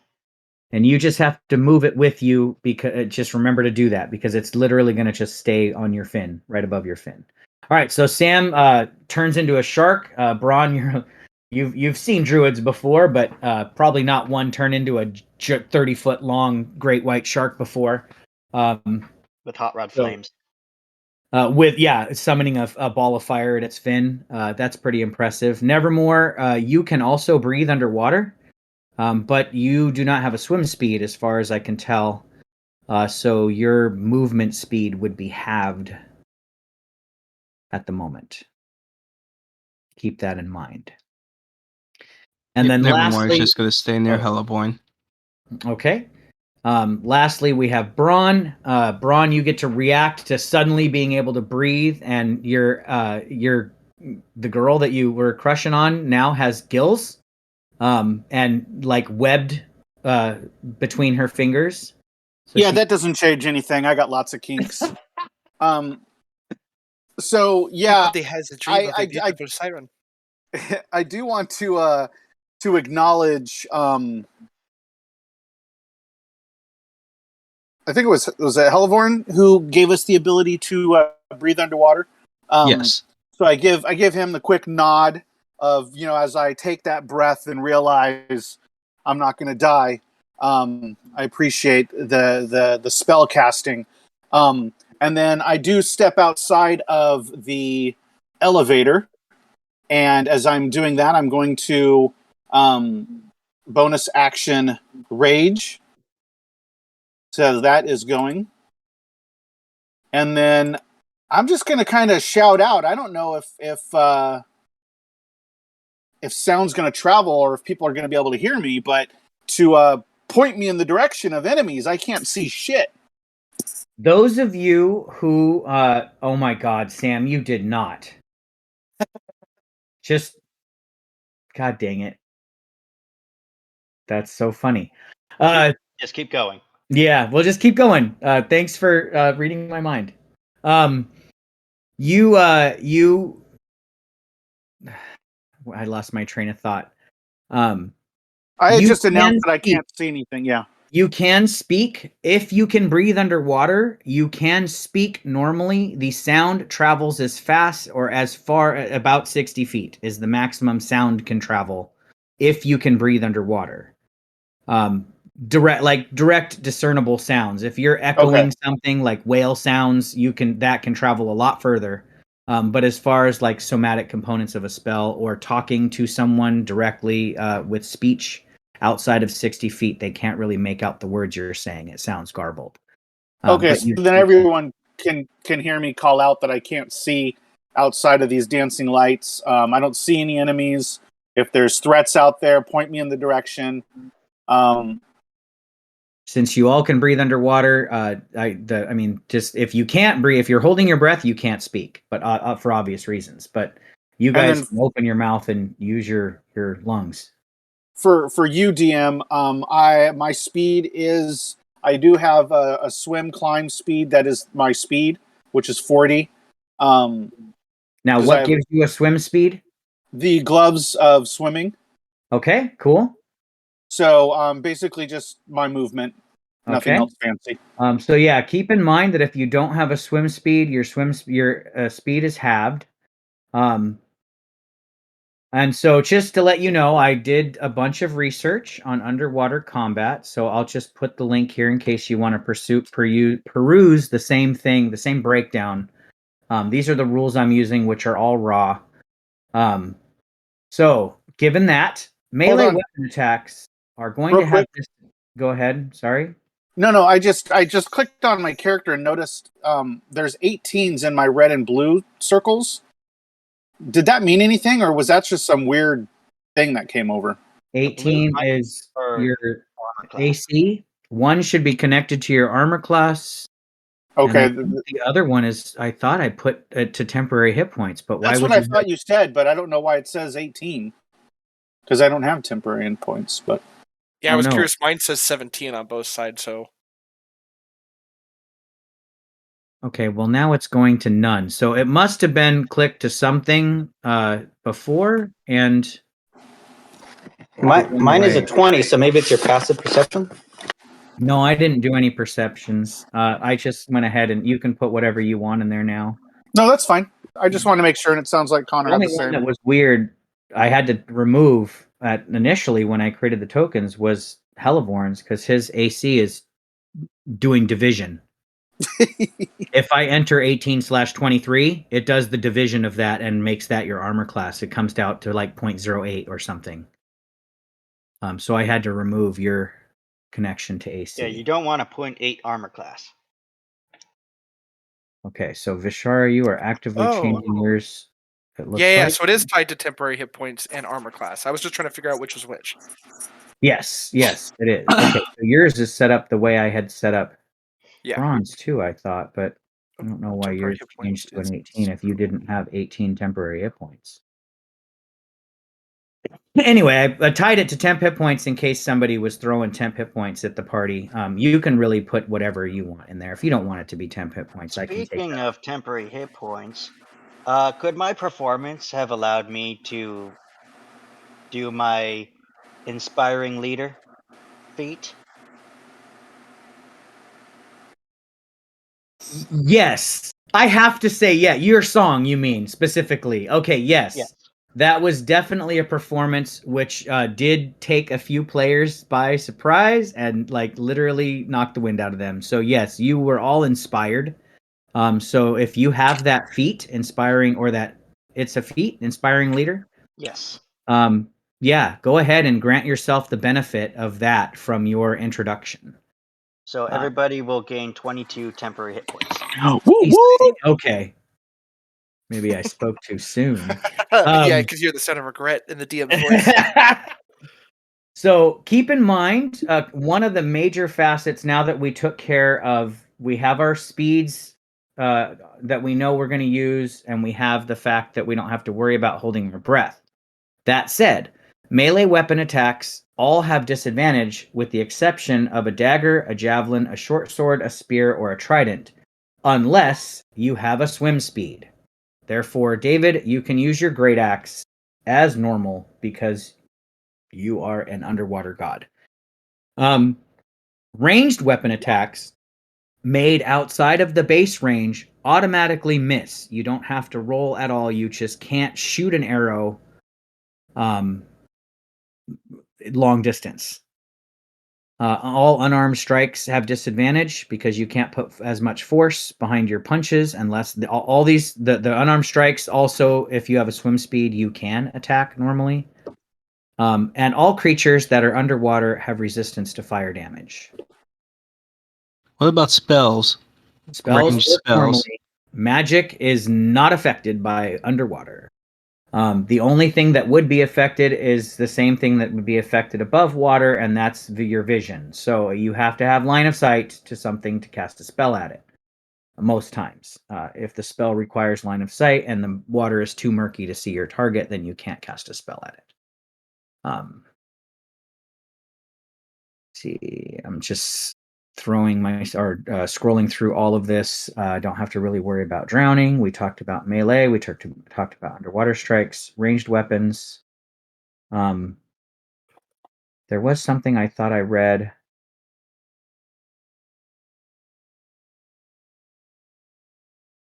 Oh, yeah. Hand crossbow doesn't have disadvantage on attack rolls underwater, but if you try to go long range with a hand crossbow, it misses. Okay. So we talked about all the underwater rules. This is a new kind of combat. I haven't run this before. That's why I want to do this. I Jesus. have one question. For a spell that requires someone to see or hear you, and if they are out of that 60-foot hearing range for verbal, does that cut the spell's range short if they can't hear you past that 60 feet? It does, because you would essentially only have line of sight to that range. Okay. That said, if you telepathically have a range to something, as long as I don't even think you need to see them to telepathically communicate with them. So that type of communication would work just fine underwater or not. Okay. I'm basically just saying that if you're outside of around 60 feet, the words are kind of garbled. Okay. You can hear notes, you just can't make out specific words. All right. We're in initiative. We start at the top of initiative. Everybody's kind of done their first thing. The elevator kind of floats up. It's obviously broken. It's leaning to its side. It's crackling and sparking. And then the lights kind of completely shut off, and it's just a husk of metal. The only thing that you can see is a bright light shining forth from the depths below, but you can't tell how far away it is because you can't distance between here and there. You can just see a light. Let me see who can see the furthest. Probably Sam. It seems to be coming from a dark cavern below. So what we need to do is each turn in initiative, I'm going to have you guys. How am I going to do height? You're going to travel a certain distance on the map, but you're also going to be traveling down. So I need you to write. We'll just use positive numbers. I'm going to make the top of the map negative. The top of the map is 0. No, the bottom of the map is 0. So how am I going to do that? The top of the map has to be 0. The top of the map is the floor. You are counting a number of feet down that you are going. So you can do like put a plus 60 feet or whatever. If you swim down 60 feet, add plus 60 to your name tag. And that way I can track how close you are getting to the bottom of the cavern. And I just want to be clear, there is an expanse above us, it's just there's nothing there. You're not 100% sure of that because you can't see beyond your light. But if you would like to spend some time swimming up, you might discover what is above you. But clearly deeper than like 60 feet, since all of us can see 60 feet with our sights. Right. So I know the edge of the map is where the players are. So what you're asking essentially is if you look up, can you see 60 feet up? And the answer is yes. There is map above the map. I just didn't assume you guys would want to swim to the surface, but you can. It just gives us an idea that we're deep underwater. You are deep underwater, yes. And you could try to swim up. There is an ultimate size of the cavern that I designed. I just wouldn't be able to represent that on the map. Yes, I would probably just put a negative number on your token showing how far up out of the map you are. I'm just clarifying that we can swim up from this point. You can. So, Hellevorn, you are first in initiative. I'm going to control LU so I can see what you see. You can see the light radiating from the two light sources that the party has, but your normal elven vision, it's a little annoying to you, is being obscured by this murkiness, this depth of water that's just... go ahead and give me a nature check, please, Hellevorn. If you would. And I won't make this your action. This is just your natural instincts as you're an elf, right? You're always an elf, so I'm assuming you're an elf. But okay. No, it's Doug. I usually assume Doug is playing an elf, so certain traits I just automatically attribute to Doug, the player. So that's why I'm asking for this nature check. That's kind of funny. We've been playing D&D a long time together, friend. So yes, your elven eyes is where I'm going with this. Your normal elvish senses are keen in most overland environments. It's infuriating to you to have your senses blocked in such a way, and it's not your favorite place to be, where you can't see long distances and perceive threats before they arrive. So you feel a little anxiety as you peer into this murky water.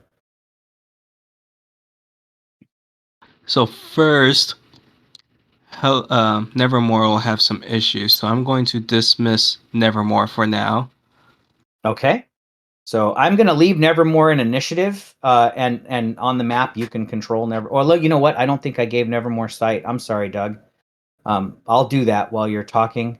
I cannot target Nevermore with attacks if Nevermore is not there, but I'm going to leave it on the map for you to control. What is Nevermore's vision? Does it have dark vision? No. Okay. And then to help give myself more movement, I will go into my... Actually, no, I won't, because that only lasts so long. I'll swim out, realizing there's light below us, and I'll start swimming in that direction and just be like, I think we need to go that way. All right. And You start descending and swimming towards the center at the same time. So you can go ahead and move your token up to your movement speed, and then give me a depth, like a plus how many feet you are swimming down based on your movement speed. Do you have a swim speed, or are you half speed? I'm half, but I am gonna bonus action Misty Step to get further. You absolutely can do that. All right, so you can move 30 feet plus your movement speed halved, which is what, 15? Yeah, since I didn't go into the blade dance.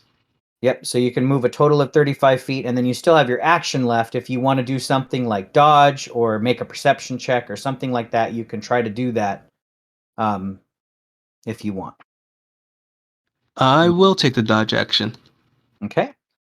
So we'll go ahead and give you a dodge action. I'm just going to go ahead and put a shield on you. Wait, not that button. Isn't that what we usually use for dodge? Like a little shield? I usually do the circle with the slash down the center. All right, I will use that too. Like that. And then did you move down as far as you moved? Did you descend as far as you moved on the map? Yeah. Okay, so I will put a 45 feet. Can I?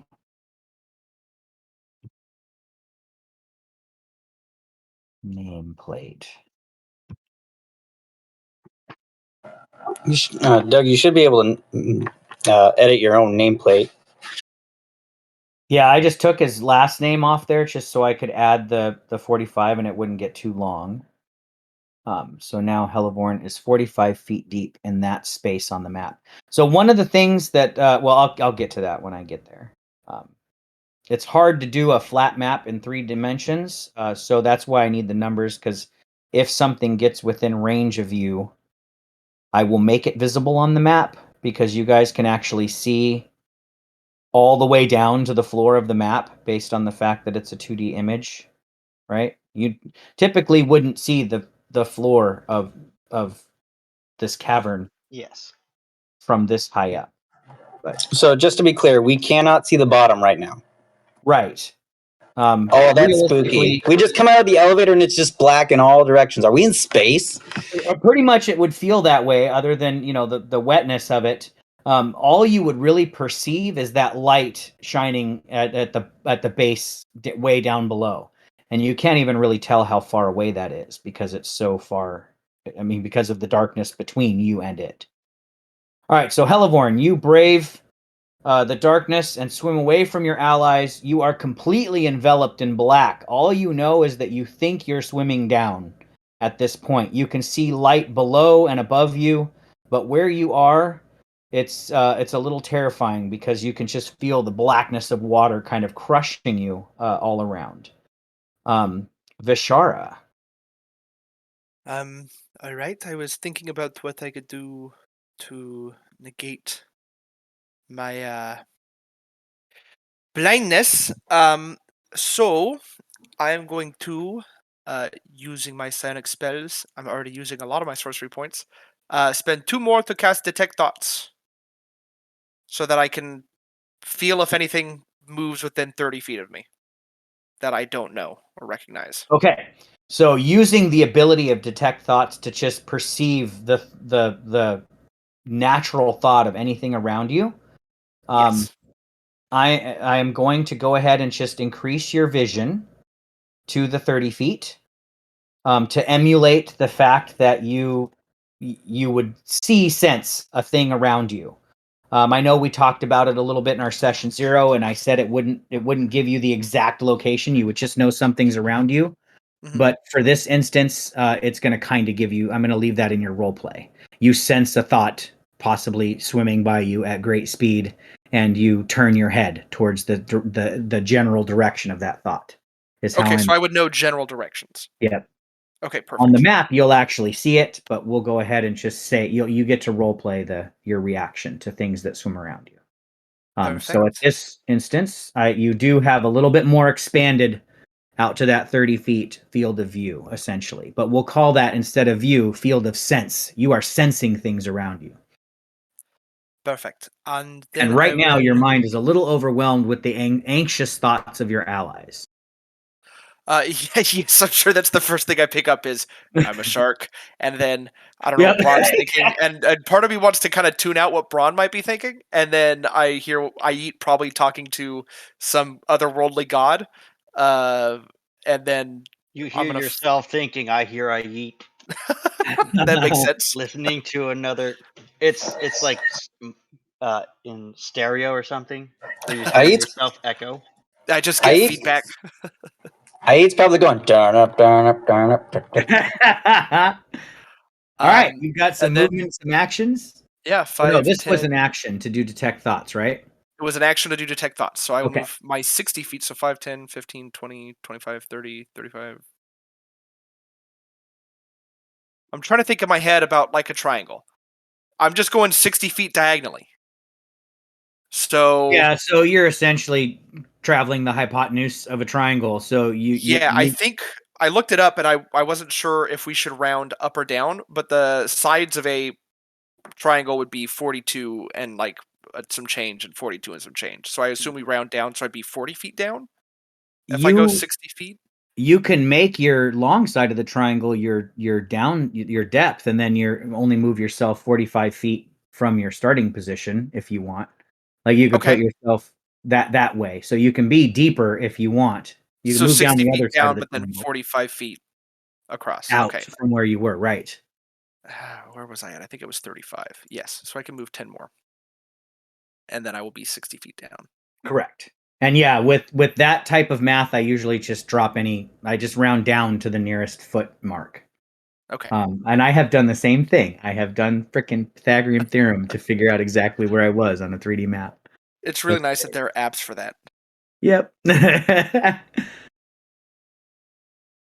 And that will be my Go action ahead and and give me a movement. plus 60 at the end of your name tag there so I can track how close you are to the ocean floor. There we Um, go. Perfect. Thank you. I eat. You see Vishara take off almost in a bolt of speed as she wiggles her body similarly to a fish and paddles extremely fast. So I am going to try and send my luminous self down as far as it can. Try and keep up with her. Ooh, a luminous self. Oh yes, your dancing lights. Yes. Doesn't that only move 20 feet? I believe the spell says 60 feet, Oh, gotcha. Okay. and I can move it 60 feet up to 120 feet away. If it was split into 4, then each one would have to be within 20 feet of one of Right. the others. That's the limitation I'm thinking of. Okay, no, this is smart to have a singular ball of light then. That's fantastic. You can move it further. And Right. I would like to swim over to Sam and say, "Please pardon the intrusion," and I would like to basically just grapple onto one of her fins. I'll Damn, if pass any the. I'll pass the produced flame. I'll pass it to the other fin, and I'll like go ahead. yeah, so thank you. If you say go ahead, I'm going to allow it, and you do not need to make a check unless I eat at this point. If Sam has to take evasive action for any reason, then I'm going to ask for an acrobatics check for you to hold on. Okay? Okay. But otherwise, but I a standard difficulty DC. It's not going to be hard because Sam's not trying to throw you off. But if Sam has to move and turn rapidly, that might fling you off. But otherwise, you can move with Sam. You don't need to use your own movement speed. Yeah, Sam is basically my mount for right now. Cool. So go ahead and give me a depth. Actually, I don't have a nameplate on this thing, do I? Let's add a nameplate so you can give me a depth on it.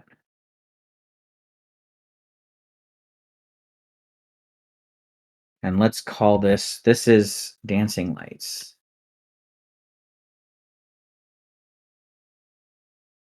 All right, you should be able to edit that and give me a depth to it. And that'll be important because I need to know how, like Vishara can see that light right now on the map, but it actually might be further away. If it's not 60 feet down, then it's not actually lighting up what's right next to Vishara.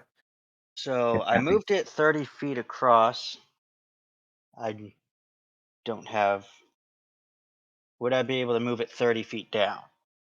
Yes. I won't be able to make it all the way to 60, I don't think.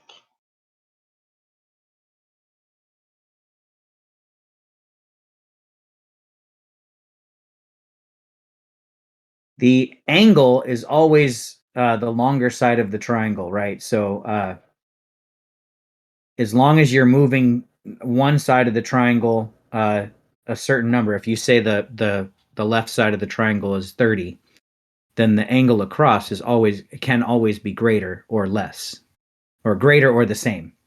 So you can do 30-30. Yeah, that's what have it right now. Yep. That's the simplest way to do the direction without having to do any Pythagorean theorem. Yeah. All right. So Ait, do you move you grapple onto Sam? Yes, And then I you use basically your bonus action. use Sam's movement. Perfect.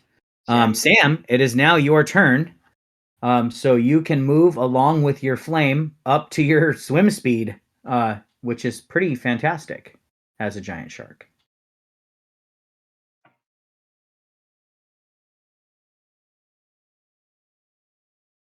And then Ait moves with you.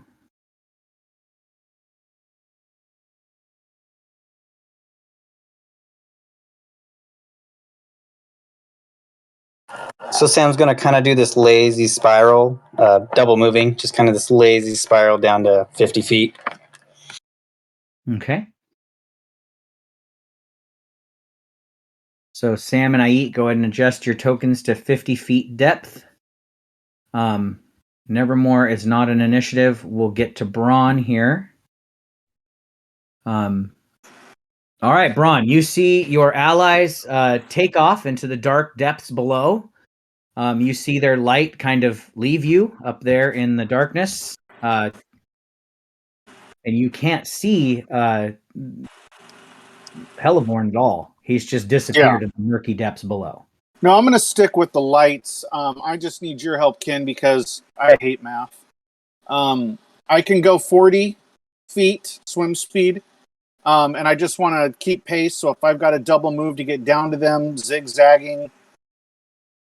You can make it at least, I mean, this dancing light's only 30 feet down, so you could swim to it, and you could even swim, 10 feet past it and still be within its brightness. It sheds light. So let me do this.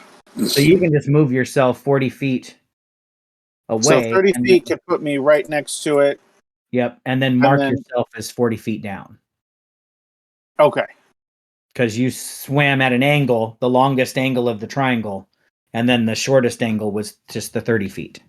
So 40 feet. And I still don't see anything that I can attack.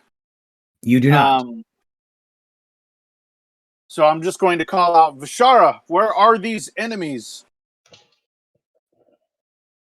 As you call that out, before you start your turn, Helleborn, I'm going to roll initiative for some things, and they are going to make their way to you. You don't hear them, but down below, they have heard your noise and seen your lights. In the depths below.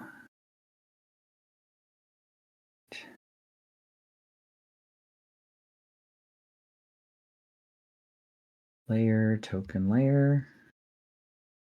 Release the Kraken. Release the Kraken. Careful. In this game, he might actually send one of those after us. Let's pull up these character sheets. Well, giant shark is the most powerful of the beast creatures.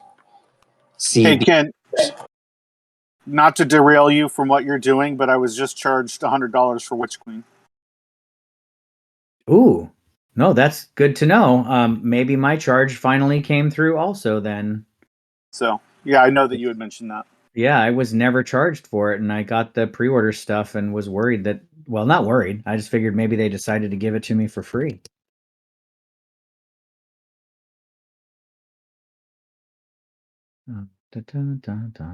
Yeah, sign in.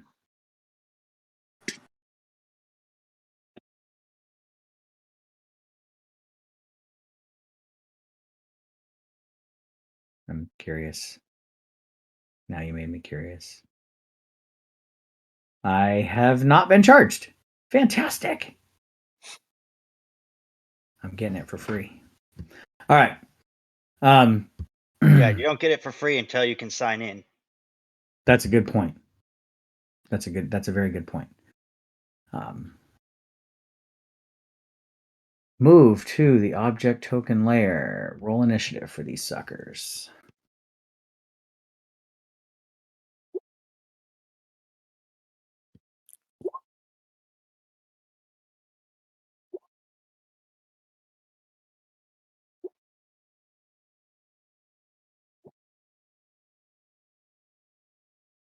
Oh no. Do you guys think this is one of the betrayed's challenges? Or did we just get unlucky? I mean, this is a whole new universe for us, so this could just be normal. I mean, we probably just fell in someone's aquarium. Nemo!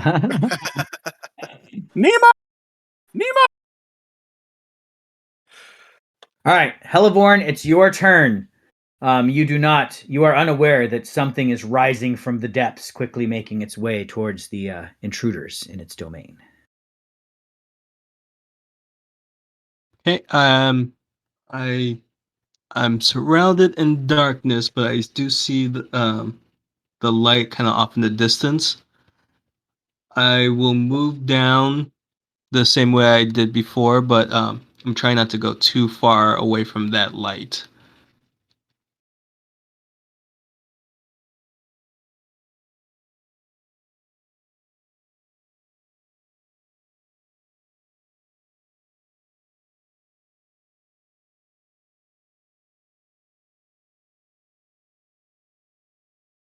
Actually, I think I will just misty step right there where I can still kind of see that they're nearby, and then I will take This the dodge Misty action. Step is your cantrip Misty Step, right? Essentially.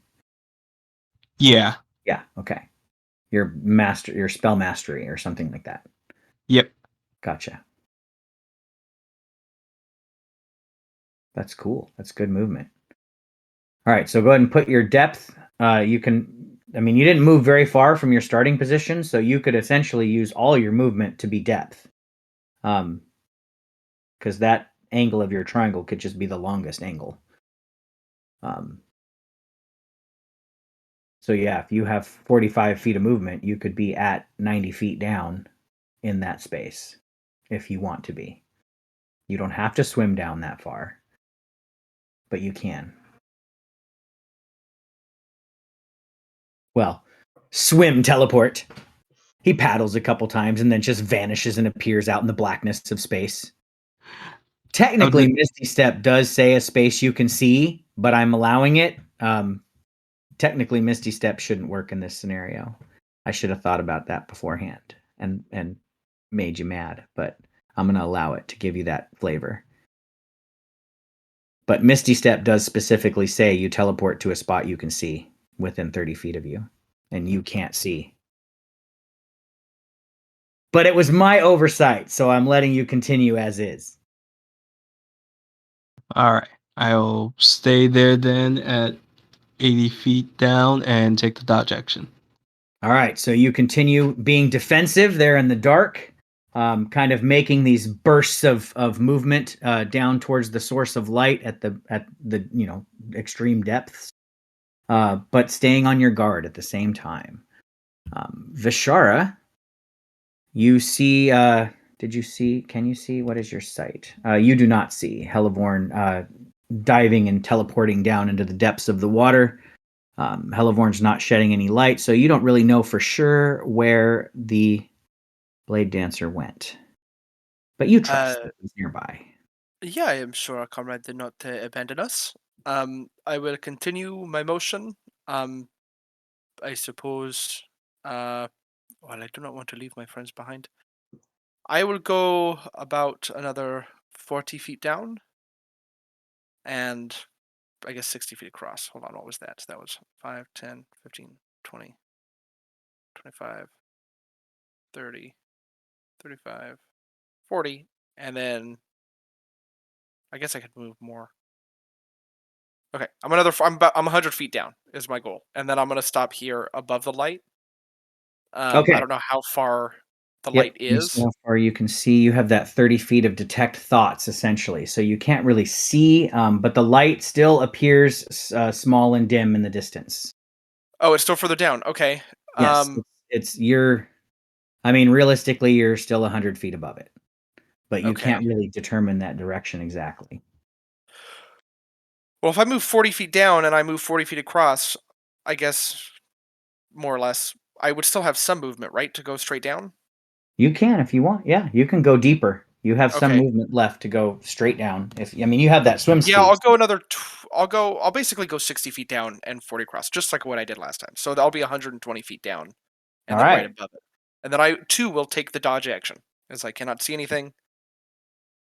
Yes, you have swum down into the depths of the murky waters, um, and you can kind of feel the sediment swirling around your fins and even causing you to cough a little bit as you suck it into your gills for a moment. But you pass it out just fine, as any swimming creature would. But it just kind of chokes you for a split second at this depth. And then this is a little retroactive. Can I say that as my bonus action before I left from near Sam, that I did my telepathic speech, which lets me form a connection with them for up to 5 miles? Sure, Okay, I'll cool. allow it. You Awesome. So link yeah, I'll do that and then I'll swim. you link to the mind of the shark. That's perfect. And that And is my turn. Sam is you feel an almost a sense of ecstasy that Sam is outside of anything metallic or machine like right now. He's at least in the water. Are you saying he's I'm in his literally element? in my element. Yep. All right, so you are 120 feet down. That's fantastic. Yep. Um, It's okay, I got a big swim speed. I got you temporary hit do. points. I'm taking the This dodge action. dude, I feel safe. this dude can swim 50 feet, and that would put him.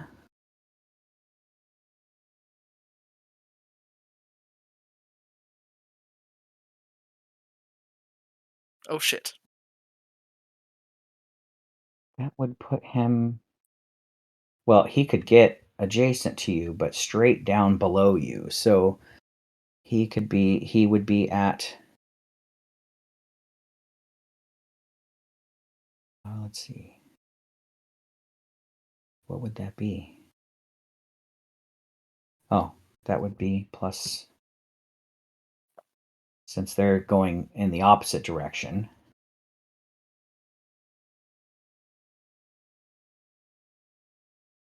So to get adjacent to you, he's going to have to double move. So he's going to go ahead and double move, which will use his action to be at 100.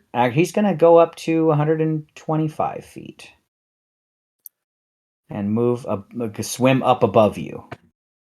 Now, The since moment he hits my radius of detect thoughts, I go, Sam! Bad things. I don't know if I'm assuming I feel like just hunger and now the desire to eat. now since Vishara is using her detect thoughts, she doesn't have a light source. So No. technically, we can't see where she is. Right. Vishara is not shedding any light. But Vishara can send Sam now telepathic messages, right, up to 5 miles away. Yes. So you can hear Vishara sense the thoughts of this thing. So you can't really see it, Vishara, but you know that something hungry, driven by instinct and bloodlust, is circling you in the darkness. And something extremely large. You can feel the movement of the water as this creature swims around you. It doesn't have an action to attack, but right now, just imagine that you're being circled by jaws in the complete and utter darkness of the ocean. Sam, I think I have found a cousin. If you head straight to the light, that would be wunderbar. And now So- you see, Sam, the funniness of the fact that you picked the exact same token that I picked for my giant sharks. I think that's fantastic that your giant shark image is the same one that I used. So after I receive that message, can I kind of quickly let IE know that we're, combat time? You hang on. Yeah, you can absolutely. Well, how do you communicate to Ayit? I also have telepathic, so people can understand. So I don't have to use beast gibberish anymore. Okay, gotcha. So you, Ayit, you just feel Sam's thoughts. Vishar is in danger, being circled by something under the water. And it is hungry. Get ready. That is its turn. It is now Ayit's turn. Ayit, you are technically on a mount. Yes. So you can ready an action, or you can jump off the mount, however you want to do this. So first, I'm gonna just see how far I can get my dancing lights down. Okay. You can move it. It's range down, and then just less than its range across is essentially what you're doing. If you want the depth to be the deepest number, then the distance away from you just has to be smaller than that number, the same or smaller.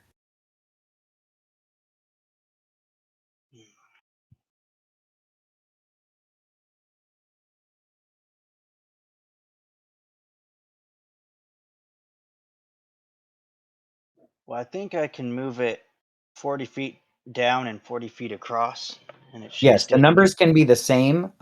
It's just you have to decide which one's the longer of the two.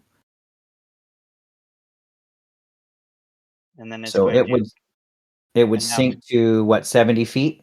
70 feet. Okay. So the light flies through the water down to 70 feet, which is still quite a distance away. Vishara, you can look up and see the light above you, but it doesn't light up what's the shark swimming around you. And I'm just saying that I'm basically just sent it out in her direction because even with she's beyond my true sight, so I have no idea where she is now. I'm just Yeah, basically you're casting sending the it in the light. direction that Sam is essentially telepathically kind of communicating to you. I basically sent it as far out as I can in the direction that we're going because I don't know where Vishara went. Perfect. And then All I right, will and are ready my you action. readying an action? I will ready my action to Sacred Flame when any creature that is not one of our party comes into my sight. Fair enough. All right, Sacred Flame is readied. Sam, you have your movement speed as a shark. You can make good progress. Yep. So I think I'm just gonna double move and get right by the shark. Yeah. So Yep, Oh, you have and absolutely. As a matter of fact, what are you, 60 feet down? 50 feet. I'm 50. So one movement would get me 100, which Okay, so yeah, you would have to double move to get down to 125, And or 130. You just whatever you decide, but you can get in that combat zone as Sam's with your produced flame. So you would now all of a sudden, all of you looking in the direction of Sam would see in the dim light of produced flame a giant shark swimming around Vishana, because and that as zone would essentially be lit up. Sam scoots off, I turns to Brom and says, "It's go time." Okay. All right, Brahm, you see Sam just push that water behind him as he just dives deep underwater. You see the light off of Sam's shark fin illuminate another shark that looks strikingly similar to Sam swimming around Vishara, who is Now, is Vishara below or above the shark? just below. I had the shark move slightly above Vishara to keep, ideally, to keep Vishara from retreating. Okay, I'll be on the same level. level as the shark then. Okay, so you're just above Vishara, so you can be at 125 feet. And as the shark comes into view, would my spell go off? Because it did just come into my view. It did, and it's within range. So yes, it doesn't benefit from any kind of cover. That would trigger your spell. You were essentially brought within range of the enemy. But yes, that is a trigger. So go ahead and attack it with your sacred flame. Actually, I think I gave you a dex save, right? Did you?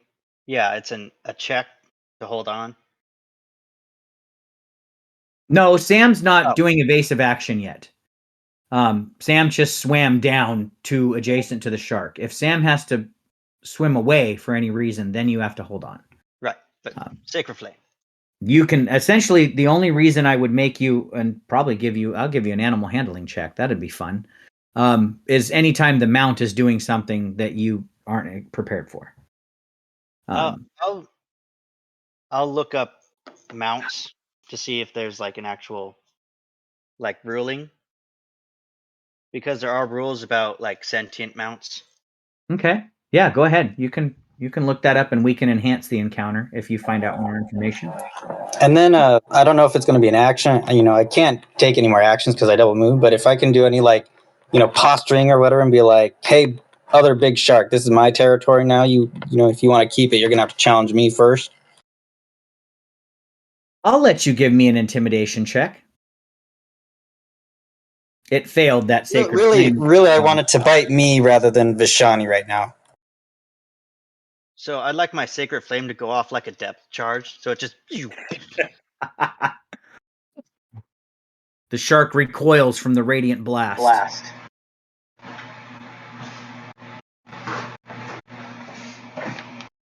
And give me that. Oh, there it is. Okay. Intimidation. It is taken aback by your presence, but the sense that you get is that it's not alone. This particular shark is traveling in a pack. This shark sees another shark, but this other shark has a magical light and a magical person. True. Yeah, you guys all kind of feel that sonic boom too of the sacred flame going off underwater. Does that end your turn, Sam? Yeah. Okay. My giant octopus gets to move, and it moves 60 feet. So 60 feet would put it at 140. So it still has to double move to get adjacent to anyone. So it's going to move to here. And we're going to put it at 120. Well, we'll put it at 115 feet. We'll put it right below you, Vishara. You're essentially getting surrounded in 3 dimensions.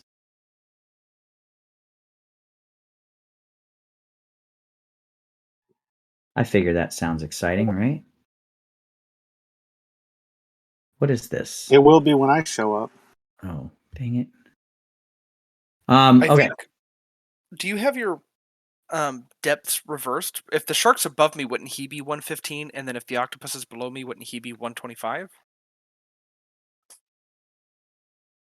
Yes. I think Connor's correct. Yes, you are right. Come on, guys, stop it. Now my tomorrow group decides to blow up their Discord channel when they had all week, and I told them I was DMing tonight. 125. Save. Thank you. Yeah, my brain was doing the opposite. So that means, Sam, you are also at 115. Or, yeah, 115 if you're adjacent to the shark. I'm sorry, guys. Connor's correct.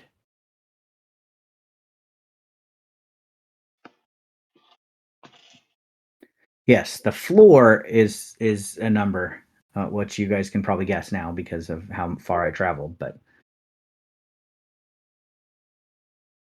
hold on, I gotta mute this channel.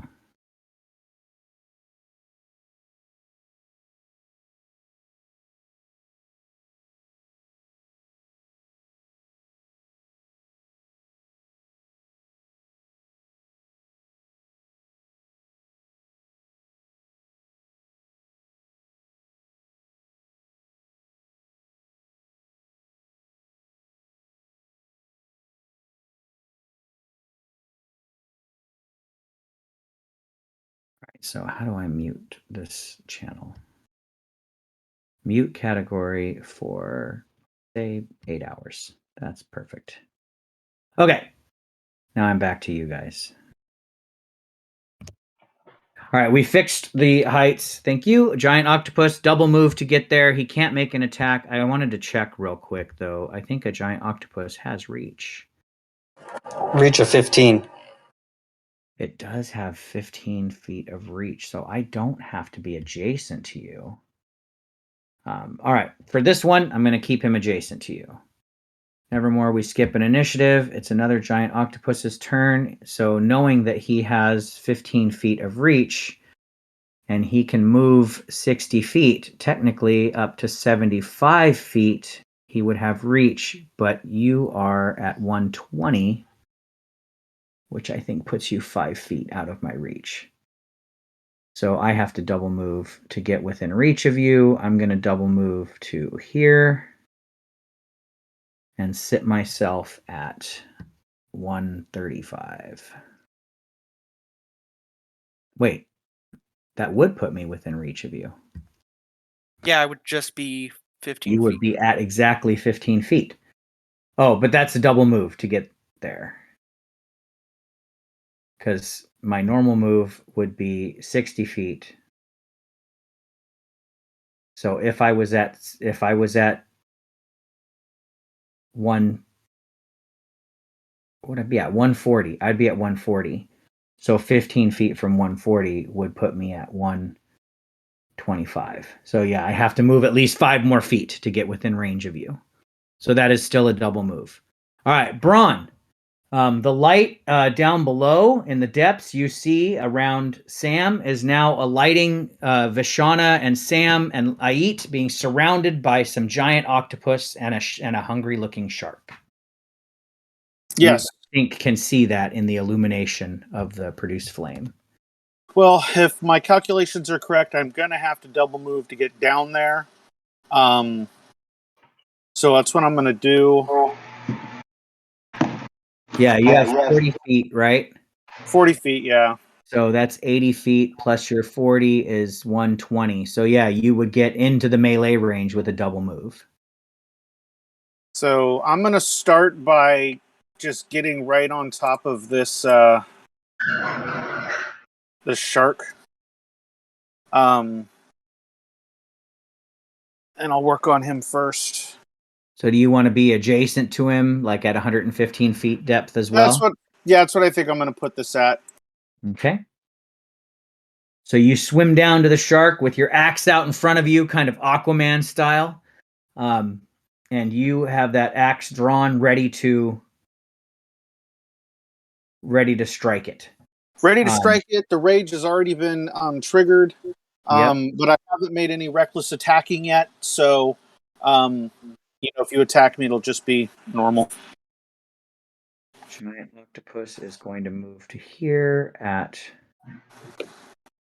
with a double move going up to, no, I can go further than that. If I double move, I can go 120 feet, which puts me at, if I went straight up, 80 feet of depth. Yeah, that would put me at plus 80.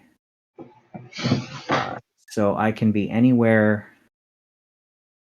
I'm going to go ahead and put myself right here on the other side of Sam at 110 feet.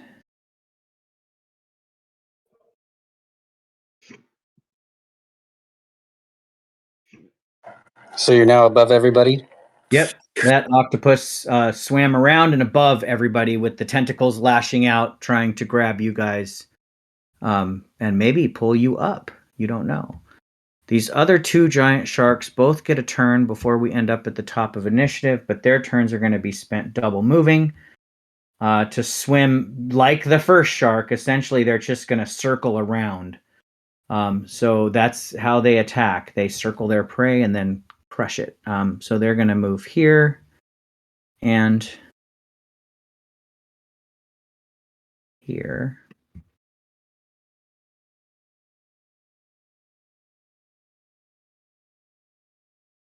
Oh, I can't fit there in. Well, I can be here if I change my height to above you, Braun, but I'm just going to go ahead and move my shark there so we can see its height. We're going to move, we can move 100 feet since we have 50 feet of movement, right? So it can be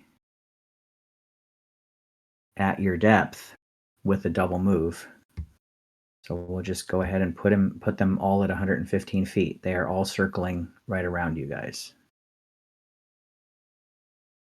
Come on, the computer is acting really slow today.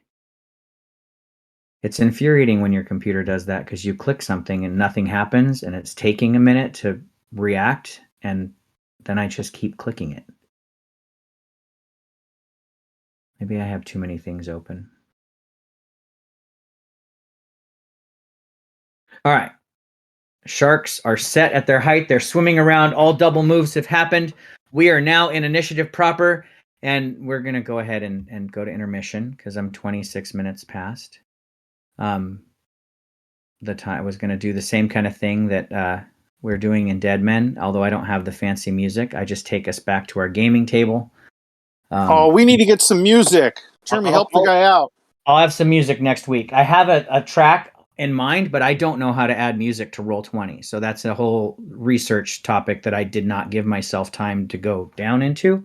So there should be a place where it's like your tracks, and then you just upload them. Okay. Yeah, so first I have to download the music, save it on my computer, and then upload it to Roll20. And then I know how to set it to play on MapLoad. So I'm going to go ahead and set that up for next week. But I will say, this works so much better than having a Friday night game for me. So I mean, we'll see what happens with Mad Mage. I know, Doug, that's saddening to you because that means you might have to drop out of Mad Mage if I keep it on Saturday. But I mean, I had all day today to prep. I got up at 9 a.m., made myself a pot of coffee, prepped till about noon, took a break for 2 hours, got back online at 2 o'clock, prepped till about 6, and then I was doing the last minute, story stuff from 6 to 7:30 or so. So I really was prepping all day for the most part, except for 2 hours. But it allowed me to. There's a lot of time that goes into creating the Roll20 stuff for me. I'm not a Roll20 expert by any means still. So, like for example, creating the invisible light sources on the map, I had to look that up, watch a couple YouTube videos, figure out how that worked. So all that takes time. And then I looked up all the underwater rules. I went into my book that you got me, Chris, the Monsters Know What They're Doing book, for every encounter that I planned for tonight, of which I planned 2. So that was fun, but that was a whole chapter for each creature that I read, which was more time.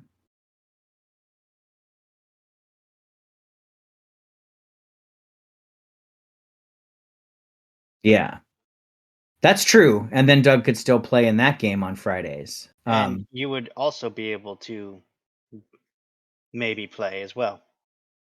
I can play on Fridays a lot easier than I can DM. The problem with DMing on Fridays is unless I've done my prep work the weekend before, I am not prepped for a game on Friday nights when we get online. The difference between what I'm realizing this game and Mad Mage is I can do like I had time to read every one of your backstories and write that thing in the beginning that ties into each one of your characters. I haven't had time to read all the backstories in Mad Mage yet. I So will. some of that stuff I'm ad-libbing on the fly and exactly pertinent to your characters as this game will be. I will So say, making the dead man, like, I don't do anything until like that Friday, in which I have all day to just set up. yeah, if that having the whole data set up is great because it's all still fresh in your mind, and you can be inspired throughout the week, and then just throw all your ideas down on your prep day. Hey, that's how I got through college. Good point. Touche.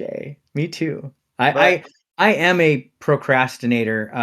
Unfortunately, I do have that as an issue. The other side of that coin, though, is once I sit down and actually start doing something, I'll do it until I'm done. yeah, So that's why I like to have the 8 hours or so it takes to prep because I can get it done if I just have the 8 hours right before the thing happens to do it. I will say, I last night was all improvised, and I feel pretty impressed by it. Dude, that was a fun session. Dude, I've had sessions like that that went off so fantastically too. My So only, what did only happen last night? yeah, go ahead and tell the story. I'm gonna mute myself though, but I'm listening in the background. I just don't want you guys to hear me pee.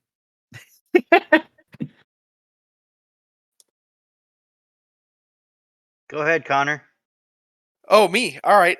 Yeah, we got super drunk and ended up in the middle of the ocean and had to deal with a shark that was chasing us because we went fishing and I decided to get the fish in the water.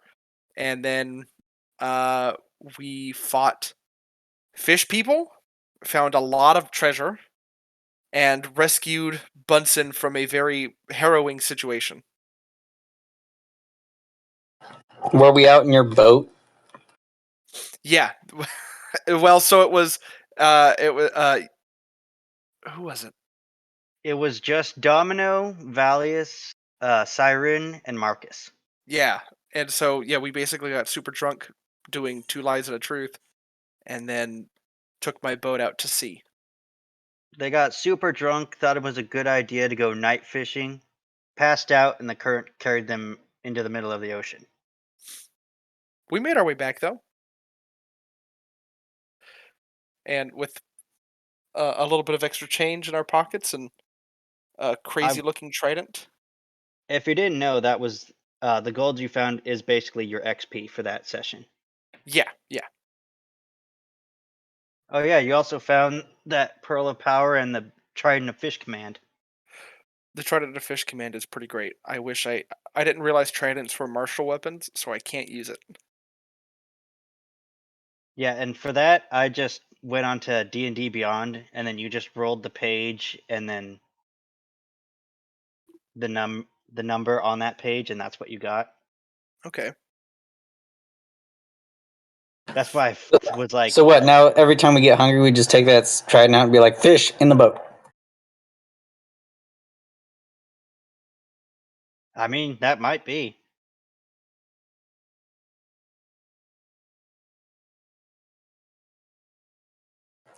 Has the guy come by yet to look at the warehouse?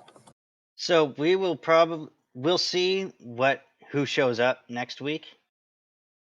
But if enough people show up, then we'll basically do your side of the story while because they were out there for like half the day.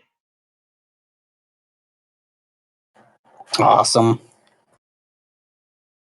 You mean you guys? So it was just Silk and Victor back at base?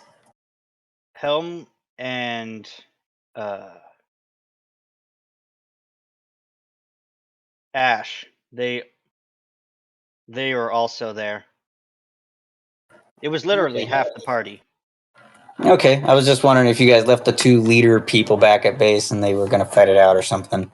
I actually said that you guys were that it might be that Ash, Victor, Silk, and Helm for all having a conversation about who should be leader. Because aside from Ash, those each one of those three guys has like a claim to be leader.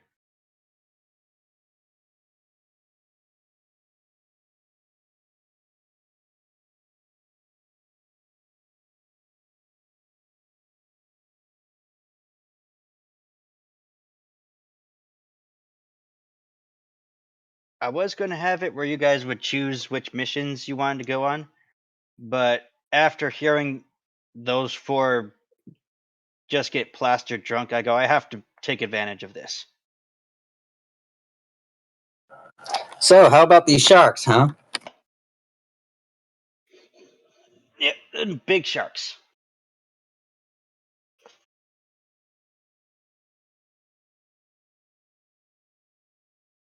I think I'm more nervous about the octopi. Yeah, we do. They're all around us.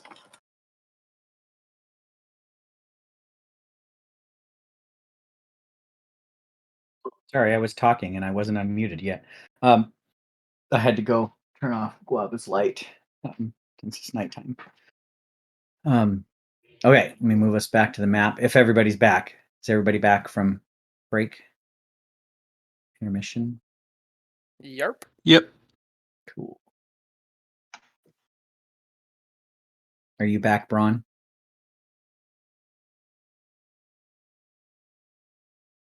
Nope, Braun's not back yet. So I yeah, can- you heard what happened, Ken? Yes. I mean, with a party of drunk PCs, I probably would have done the same thing or something similar. I would have had to take advantage of that too. Ken, it looks like your giant sharks are all linked HP wise. They all seem to have taken damage. Oh, shoot. Because I copied and pasted them. Just How do I fix that? just take the where it says HP, just take that off to none. Yep. Because when it's HP, it's connected to the character sheet. Yep. Shoot. That's right. I can't do that for multiple enemies.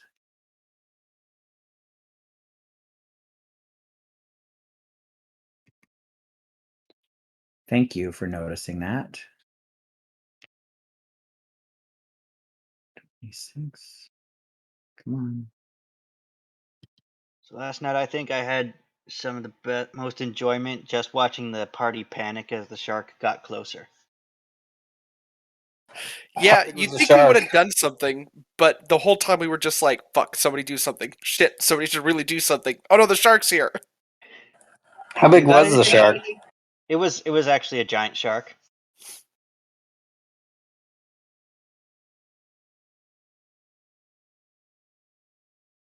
A giant shark is 30 feet long, yet it's only represented by a 15 by 15 square. Yes, he's fat. You guys calling me fat? Only No, cool. we're calling you like a heavyweight. Massive. There's Braun.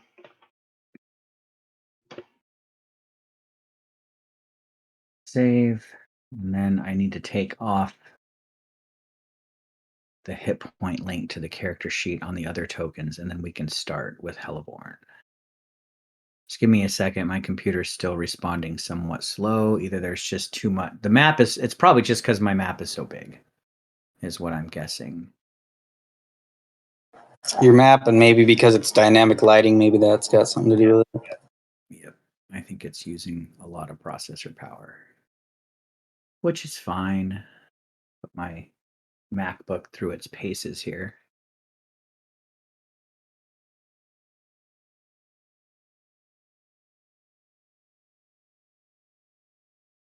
Come on.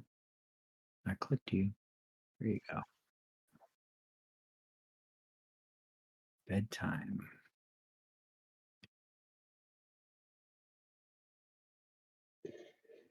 What's bedtime? On the weekends, anyway.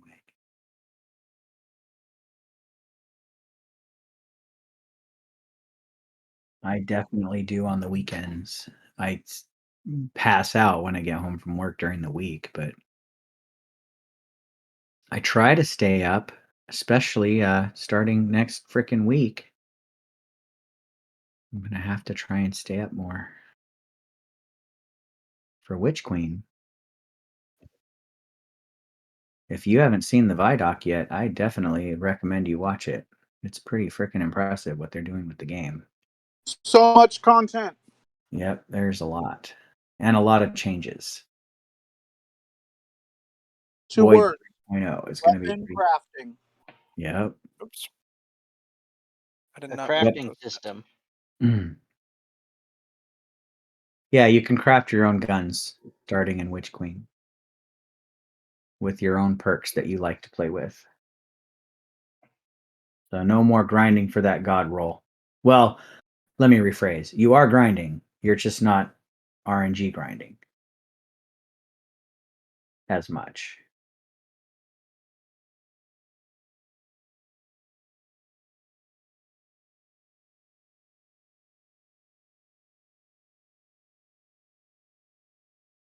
Okay, I fixed those. Move, turn order. No, what are you doing, computer? Stop being so finicky now. You can chill a little bit. Yeah, all of these freaking sharks are affected by Sacred Flame. That's awesome. I didn't know I was so amazing. You are. You can just kill everything in the ocean with one attack. I'm pretty sure there is a spell like that. I think it's called Destroy Water.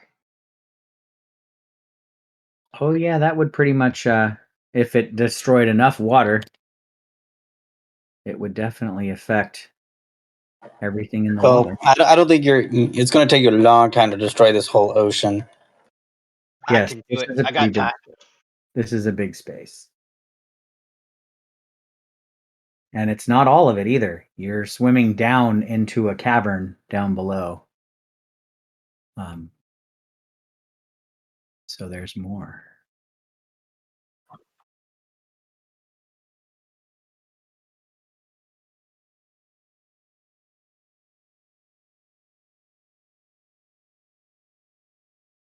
Come on, why aren't you changing the first time I change it? I have to change it twice.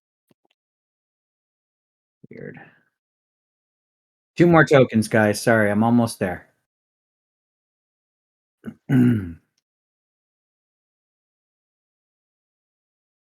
But I have learned a valuable lesson. Not to link monster tokens to HP unless I only have one of them.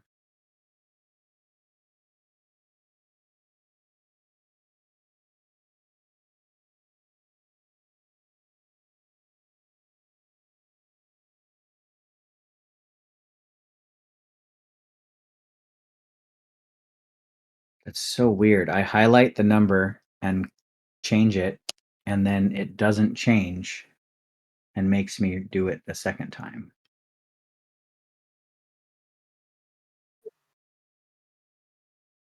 Last one. While I'm changing this one, though, Hellevorn, you can go ahead and start your turn because I'll probably be done changing this the moment you decide what you're doing and move where you're going to go.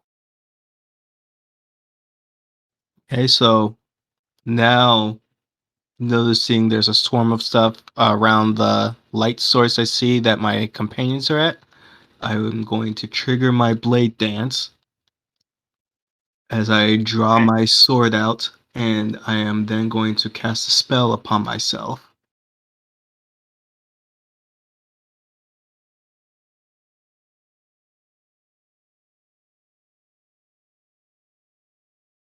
Okay, bonus action, concentration. Any attack you make deals extra some type of damage type to any creature. Can't regain hit points until the start of your next turn. Okay.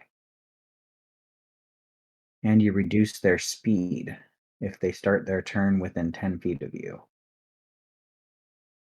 As you are shrouded with dark spirits, and you increase your speed somewhat. And spirits take on the form of ravens, so it looks really weird, like ravens are flying around me in the water. So penguins. Okay. Or puffins.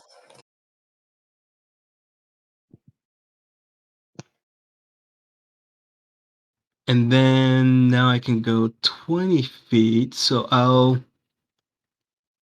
do the Misty Step. I'm trying to move closer to the group, but not be right next to the enemy.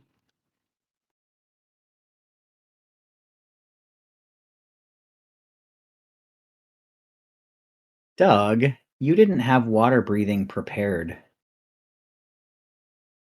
It's not marked on your character sheet as being prepared. So I'm going to allow it since you already cast it, but I need you to take unprepare something else and prepare water breathing instead. It's a spell that you have on your list, but you didn't prepare it for today. So are you saying that the image fades away and we all drowned in the elevator? Nobody would be able, we would have had to have figured out how many rounds you're all holding your breath and nobody could talk and all that stuff. But Sam's fine.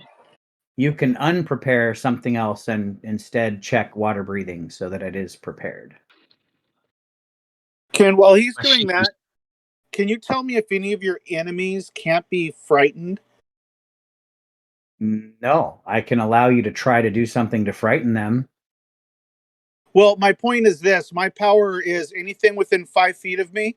So those two sharks have to attack me, or they have to attack others with disadvantage. Unless they're immune to frightened? It says an enemy is immune to this effect if it can't see or hear you, which it can, or it can't be frightened. Okay, these would be affected then. And is that just an effect of your rage? Yeah, that's my it's called Totemic Attunement. So yeah, it's a rage bonus as you level up. Okay. Do they save against this frightened condition at all? No, essentially it's just attack me or attack somebody else at disadvantage. This Okay. sounds similar to the Ancestral Guardians Yep. or the Cavalier that I never got to use. Oops. No, I'm not blaming you. It's just nobody else stood up with me. Dead now, so we don't have to worry about that. So, Hellevorn, you swim down into the darkness, trying to get as close to the light source of the produced flame on the fin of Sam so that you can somewhat see what's going on. Let me click your token and see what you see. If my computer ever catches up, I might have to restart. I mean, my computer has been on all day.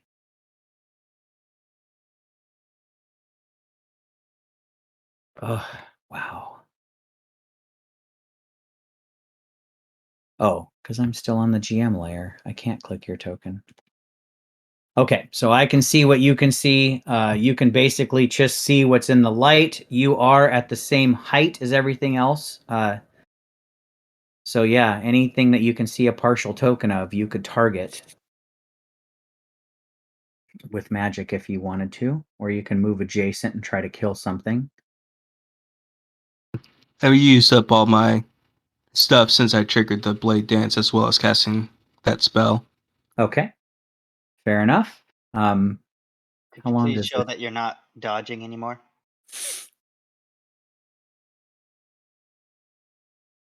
is water? No, water breathing we determined is not concentration. So you are That concentrating on Spirit Shroud for 1 minute to do that extra damage. All right. What is this purple box? It's me trying to plan my turn. Gotcha. It is now your turn, Vishara, as Hellevorn Yeah. swims to your aid. I think this just works because these two octopi are halfway in. That guy and that guy. These guys are in. Awesome. And if I cast Careful Spell, we're totally immune. I'm going to cast Hypnotic Pattern. So I think you're a little bit wider than you are tall. Is that on purpose? It's 7 wide and 6 tall. Also, make Shit. sure you get. Also, make sure you remember that this is vertical map. Well, it's a 30-foot cube. So I should be able So to get yeah, these things. It's Everything a looks perfectly within 30 feet. 6x6 then, so you got to draw it a little bit smaller Yeah, on let the me try width, that I again. think.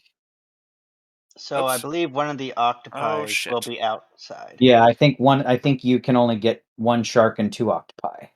Can I If you deleted my if character you on accident? Oh my goodness, you did. I'm very sorry. Well, Um, Vishar has left the campaign. And let I'm out. I will just copy and paste you from the. I think I changed everybody's tokens on this first. Wow, you deleted yourself completely. Or wait, no, you didn't. Who's missing from the splash page? are you Oh, I talking? went back to her seat. That's what Yeah, it is. I in the intermission screen went back and started drinking some of her coffee Okay, gotcha. So because she I'm can do gonna that. go ahead and throw another shard here. Okay. You'll just have to adjust your height and all that again. Yeah, I'll do that real quick. Is that 30? Okay. That That is a 30. is um but that is 1, 2, 3, 4. I'm gonna get 4 anyways. So yeah, I will get these 4 and I'm gonna cast it as a careful spell.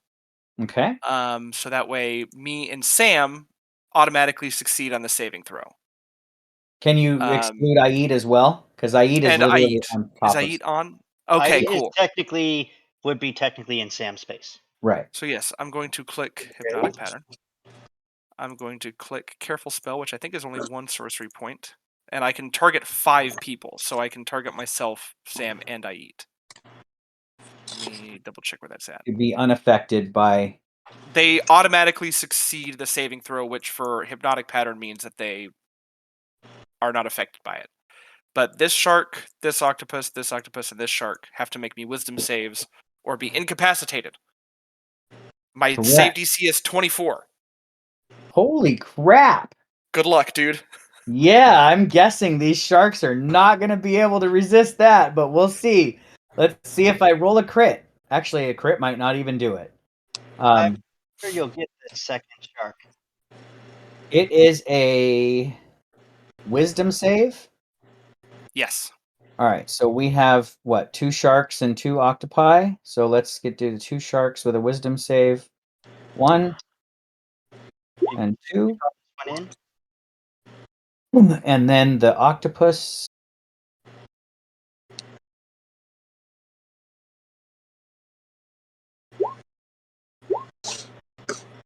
Yeah, they all fail. 1, 3, 7, 2. Awesome. So they are all incapacitated and speed is 0 while they're charmed by you. Yep. And I will telepathically, because I can see my comrades here, I will just say telepathically to them, which is, I think, a free action with my. I think this. Yeah, I can just do it freely. So I will just tell them, don't attack these while they're asleep. Let them dream peacefully. And it's my action and my move. And as a bonus action. Oh god, do I want to do this right now? I feel like I'm burning. I'm not going to do it. I've already used 6 sorcery points, and it's been our first encounter. I'm Okay, gonna so end my turn. it's concentration for 1 minute, and unless you attack them, they just stay charmed. Yeah. They don't get to save at the end of their turns. Yeah. So I will specifically or especially focus on Braun when I telepathically tell him, don't attack this shark. Attack this shark.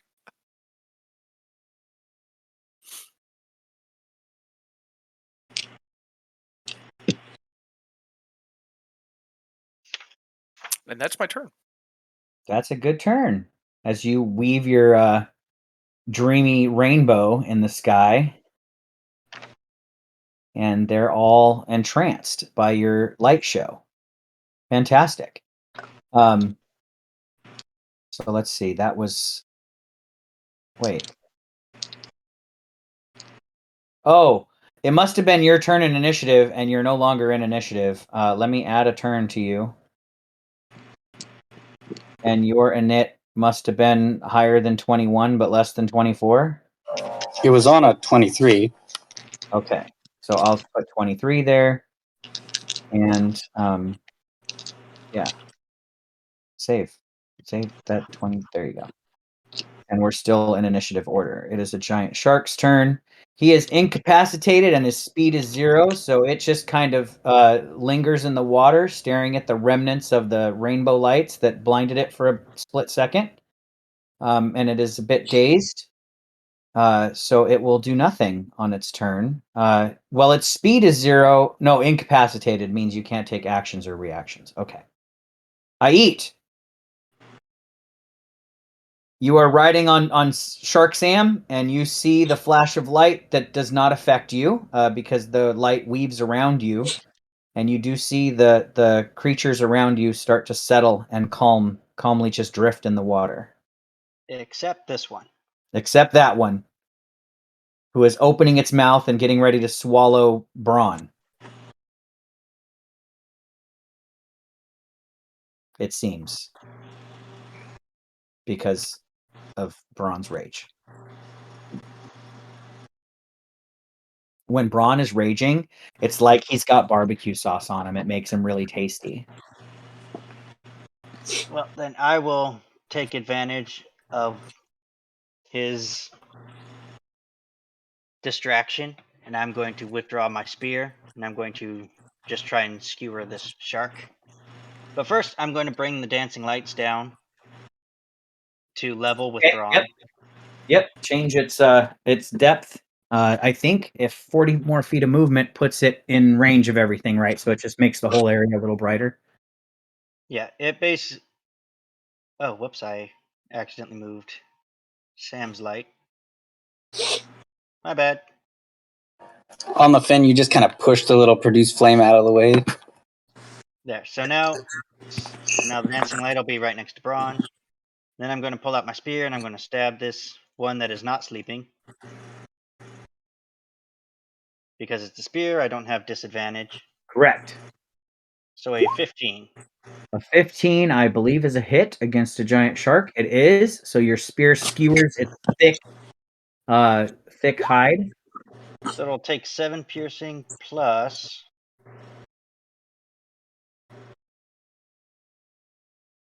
9 poison damage from my divine strike. All right. So a total of 16 damage as the shark bleeds from its wound, and the poison is injected into its bloodstream, slowing it a bit.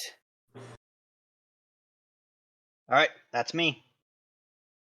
Sam, it is your turn. You see a school of sharks were kind of swimming around you, but now they've kind of settled a bit, except for one who was just being fended off by Ayit's spear. We're gonna go up here, not provoking because that guy's stunning. We're just gonna bite this guy. All right, it's a shark fight. But we're gonna use my primal strike bite. So your shark teeth begin to glow with magic as you bite onto its flesh. Perfect. Yep. Oh, yes, you rip into the shark's flesh. And it does not like acid damage, so it will take all of that as your teeth burn and deteriorate its flesh at the bite wound.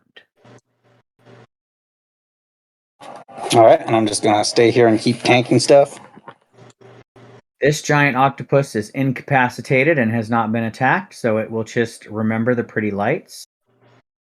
And we end up at this guy, who is also incapacitated.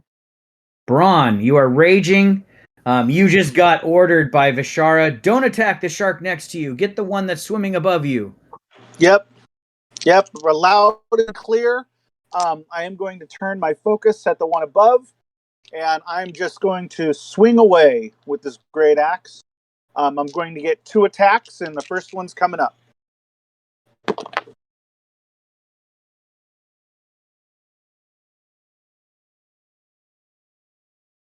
$33. Yes, that will hit. 33. Did you roll a crit? No, 18 plus 15. Gotcha. Okay. Yeah, I get a plus 15. That's amazing. I love it.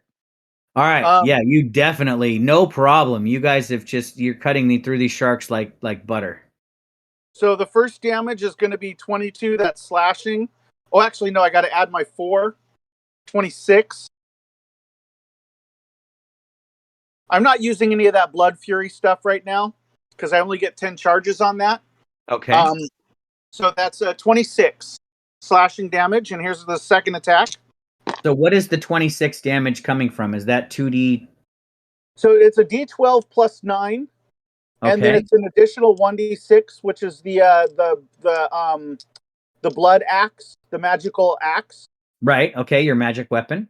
and then you get the plus 4 for the rage. Right. Okay. Gotcha. So And 26 damage on your first attack. then I forgot to say I am recklessly attacking, so you will get that advantage on me. All right. I'm gonna put a lightning bolt on you to represent that. Yep. Because I'm gonna be a true barbarian, none of this pussy shit. That's right. You have the hit points to take it. Yep. Second attack coming in. That'll be 29. Yeah, that'll hit. That damage is a little weaker. 7 plus He says it's going to be like 20 damage. 7, 16. Yeah, it's 20 damage on the nose. Wow, that's awesome. Nailed it. Nailed it. Total of 46 damage to the shark. It is flailing under your barrage of attacks. It's seemingly swinging that battle axe through the water as if the water isn't even there. Your muscles just rippling against the pressure at this depth. I'm going to hold my ground here. Yeah. This giant octopus is not charmed. It can sense that Hellborn is nearby. With its what does it have? It has dark vision. With dark vision though, in the murky water, yeah, it can see Hellborn, but just barely because of the light that we're shedding here. So it will reach out with its tentacle and try to grapple Hellborn.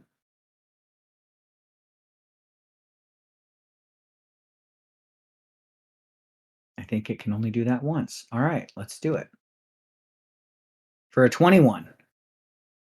Miss.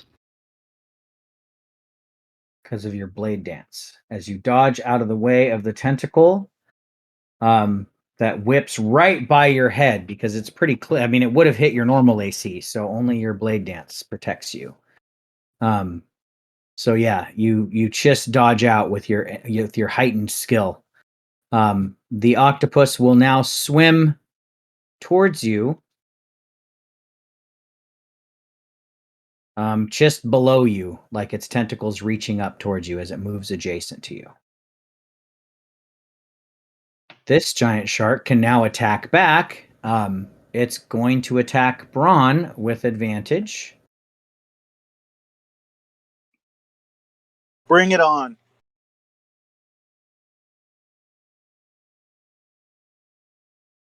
Getting a 20. That will hit me. All right, so it does 30 piercing damage to you, which you will soak half of. So you take 15 piercing damage. However, now that something is bleeding in the water, that activates all of the shark's blood frenzy, which they do feel even while they're charmed. They just are still incapacitated. So they are now frenzied and calm at the same time. They really want to eat, but they are just too content to stare at the pretty lights that they're remembering. Question: is Braun bleeding?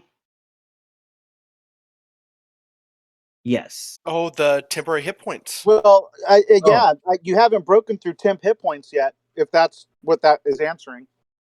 Oh, if I have not gone through your temporary hit points, then you are not bleeding. It was a magical ward that protected you from the shark's bite. Yeah, so we so had the blood 22, so I only took 15. So yeah, I still got 7 temp. Okay, so you're not technically bleeding. Sam definitely smells the shark blood. Yes. Good call out there. Yeah, you have advantage on it. You have blood frenzy also because you're in the form of a shark, I think. So Yes. you We're the same creature, except I've got better intelligence. Correct. It is the other giant shark's turn, who is still unattacked, so he is not affected, or he's incapacitated. So it is Hellborn's turn. Hellborn, seeing this octopus come up upon him, is going to envelop his blade with booming energy and unleash his own assault upon it. Is booming blade concentration? No, it's just a cantrip. I make a melee attack, and the booming blade is the part of the blade dance ability. I thought it was concentration, like a paladin smite. Does a 15 hit the octopus? A 15 will hit the octopus. Right, it lasts. Oh, casting the spell requires a melee attack as its component. That's what it is. Yeah, so a 15 will hit him. There's the booming energy. The second one is if he moves. And let me add the spirit shroud. What is the extra piercing? Because I'm in the blade dance. At 20th level, you add your intelligence modifier, so +4 to the Okay. damage. So 15 plus 13 is the total damage. So 28. Okay. I have one more to add from my spirit shroud. Yeah. No, okay, gotcha.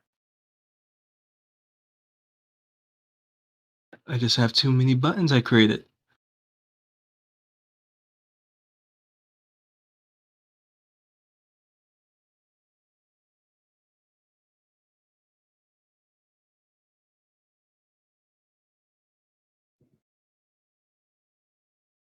And what kind of damage do you want to do to it? Radiant. All right. So And blinding light does another 7 points of damage to it, hurting the octopus a great deal. I will then use my second attack.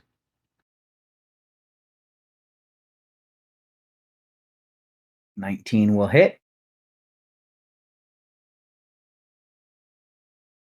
16 more. Okay. And then I will bonus action Misty Step closer to my companions.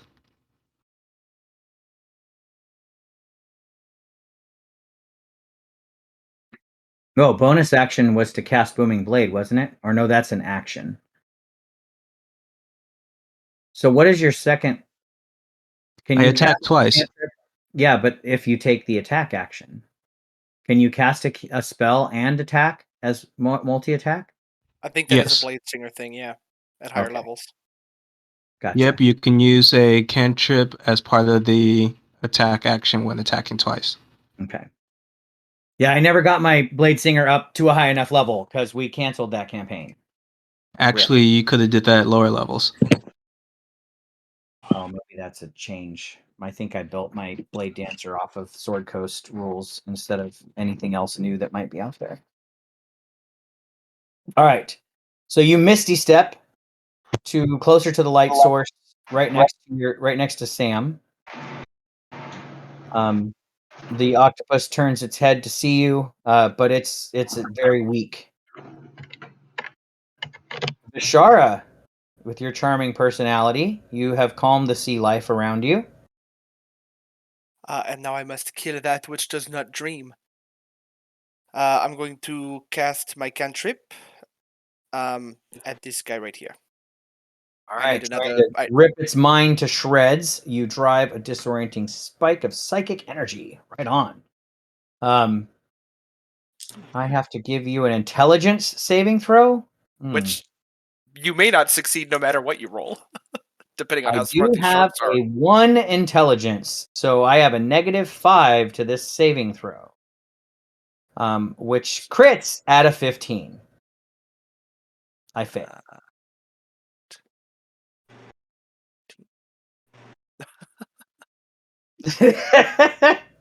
Awesome. So yeah, I had the most intelligent moment of this shark's entire existence is nothing compared to your It still psychic cannot, energy.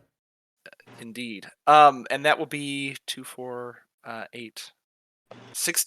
No, sorry, 14 psychic damage. All right. It does 14 psychic damage to it, and the next saving throw, it gets a negative d4 to it if something does a saving throw. Minus Yes. 14. All right. That is an action. You don't want to And move then anywhere? I'm going to move right here. They are still Staying at the same incapacitated. depth? Nobody wants to swim deeper? Actually, I will stay here, and yes, I will stay at the same depth. Okay. This giant shark has not been attacked, so it is still incapacitated. I eat. I'm going to keep this light so that Brom can see, but I think I don't want to get between Brom and his prey. So I'm going to try and take out this giant octopus with another. Actually, I'm going to try and toll the dead it. All right. It has taken some damage. It is close to death. You know that sea creatures aren't very good at resisting magic. So it's going to try and shake off your attack, but it rolls a 4 for its wisdom save. And you hear the gong in your mind as its spirit passes into the underworld and the creature dies.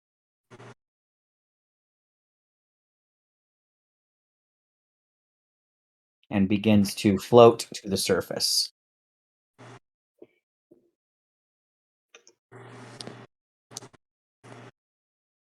All right. That was my action. Oh, yeah, sorry. It is still your turn. I just went to Sam, but you still have stuff left you can do if you want. And you know what? It's not concentration, and it's a bonus action. So I'm going to bring forth my spiritual weapon. That's correct. You can do that. It's a bonus action, and you get to make your attack with it if you want. So pull out your cursor.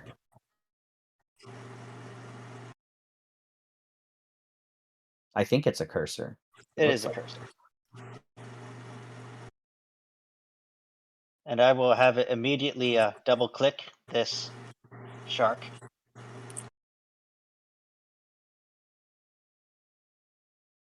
Click. A For 19 will hit the shark. For 10 force damage. For 10 force damage. It recoils from the attack. So we'll double click the shark and remove 10 health from it. Right? Which is exactly what I did. Thank you for narrating. All right, I am pleased.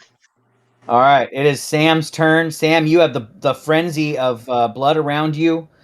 There is a shark adjacent to you, bleeding profusely from its several wounds, including a deep spear wound.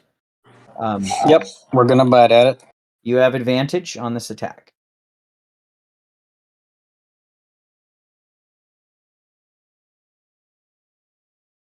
A 22 definitely hits.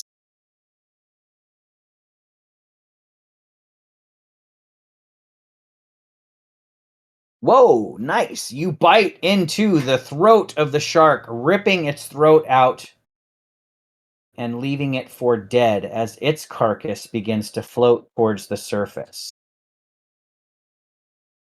as well. Okay, Brom. I think you can attack the other one now. This giant octopus has still not been attacked, so he's still charmed, same as this one. Braun, it is now your turn. You are raging, and the only things around you are the charmed things. And you're like, but, my axe, it craves blood. Yes, I do call out an apology to Lady Fashara, but my rage must be quenched. So I turn my attention to the one below me or next to me there, and I'm going to do my 2 attacks. Yes, the large ghostly image of Ait is glowing, causing the shark to be bright in your vision. So that is a 32. Oh yeah, 32 is going to hit. Oh, that's a little bit better roll. That's 12 plus 4 is 16. 16. Oh, and then plus 9. So 25. that's another 25.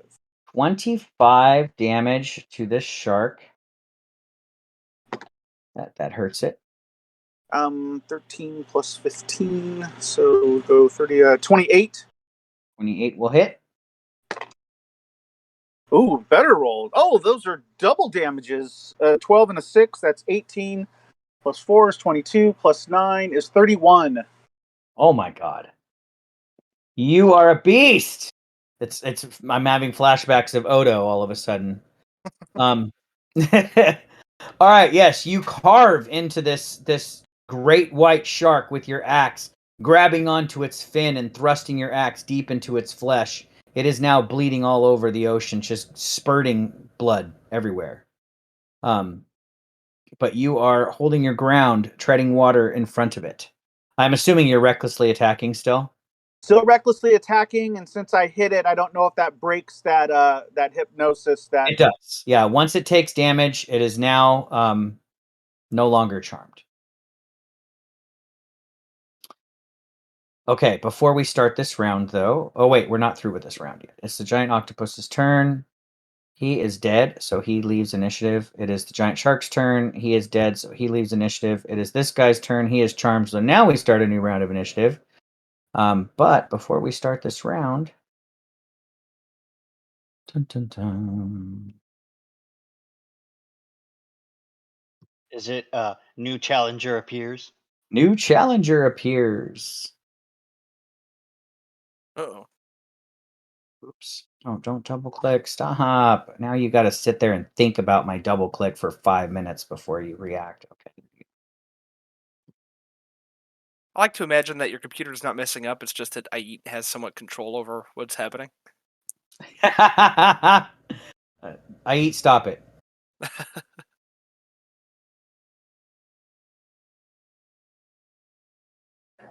I eats all the way from another world, and she's like, I've got lag here. Stop it. I've only got 1 bar.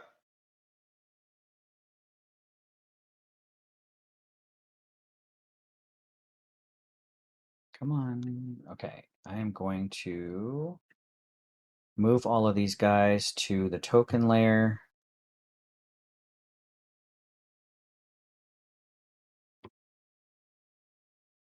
As they begin swimming up to join the frenzy of blood.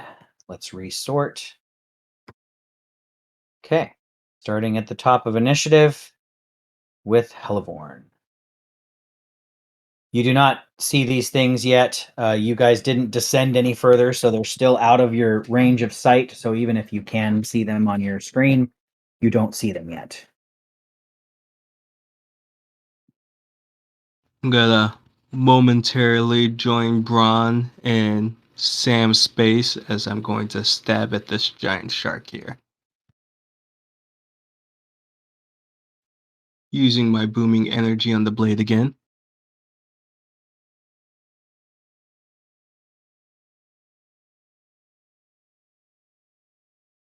And that's probably a miss since I That's crit a failed. crit fail, so that will automatically miss no matter what. And it grants advantage on you. And here's my second attack, but not with the booming energy this time, since I missed with that one. Oh, A double crit fail. Damn. Okay. So, did you Misty Step over here or swim? I swam. I'm Misty Okay. stepping back though. That's fair. You swim over there. For some reason, the violence of the water, the battle happening in here, kind of throws you a little off balance. You try to swing your sword twice, but you're just not used. You're not able to really get your footing, so to speak, as well as you do on land. So, sensing that you left yourself in a vulnerable position, you vanish and appear on the outer edges of the light, escaping danger. Vishara. Wow, a Yes. double crit fail, Doug. That's rare for you. I don't think I've ever seen a double one. Water is never my friend. Since he is awake, yeah, fuck it. Yeah, I'm going to cast Dissonant Whispers. Oh, you just mess with people's minds. Yes, I do. And so I will need him to make another Wisdom save to be at a 24, if it is possible. It's not possible. It can get a 20. And then I will roll 3d6 of damage. And it has to use its reaction that it has now, because it's no longer charmed, to move as far away from you as its speed allows. He will take 8 plus 5 is 13. 13 psychic damage. He will take 13 psychic damage. This is forced movement, so you can't. It doesn't provoke. It's not forced. He has to take his reaction to move. Oh, he uses reaction to do it. Yeah, so it's not forced. It will provoke. Yeah. So, Braun, you can make an attack as it's going to swim directly up 50 feet. Oh, So and it's I will. going to be 50, 40. It's going to be 35 feet. What is that? Plus 65 then? Yeah, it's going to be Yes. at plus 65. I only rolled a 23. That will hit. Oh, thank goodness. If it's still alive after Brom hits it, can Sam bite at it too? Yes. If you have a reaction. 21 damage. It is still alive.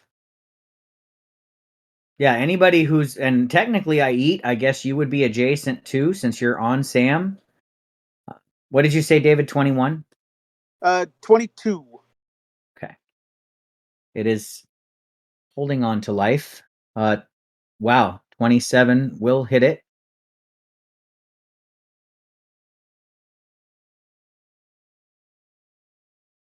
That, however, is enough to essentially you dive at it and bite its tail off as just the head of it ascends to the surface, and you spit the tail out. I don't mean to keep killing them all, Braun. You're doing all the damage. So that one will kill it. So I eat. You get to save your reaction. Wait, cancel. I keep opening the wrong thing up. Dead. You are dead. And I'm going to just kind of float these guys up to the top of the map a little bit, just to kind of move them out of combat so they don't crowd. Because they are essentially, when things die, they're just kind of floating up to the top of the giant aquarium, as you guys called it. But yeah, you rip that one to shreds.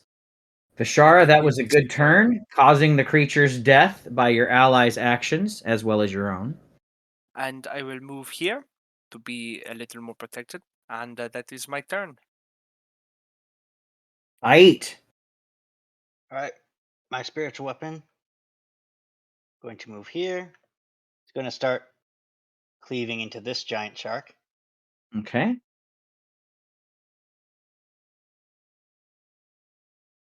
for a 21. 21 will hit. If it's incapacitated, yes. That is correct. That is correct. So you would have advantage on the attack. All right, I'm going to re-roll that. You can, and it's worth it. You crit because it's incapacitated.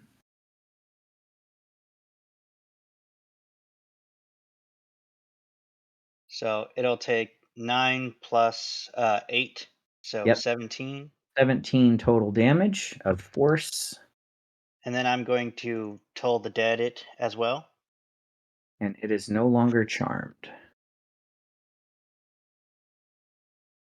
Ooh, wisdom save. Wisdom save. It gets a 16. Not enough. That's not enough. So it's going to take 24 necrotic. Ouch. As I am slowly erasing its tokens code. The cursor switched to an eraser from like Notepad or something. So has anybody watched Vox Machina yet? Yes. Yes. 2 episodes. Okay, so I was really impressed with how they depicted necrotic damage in that frickin' anime.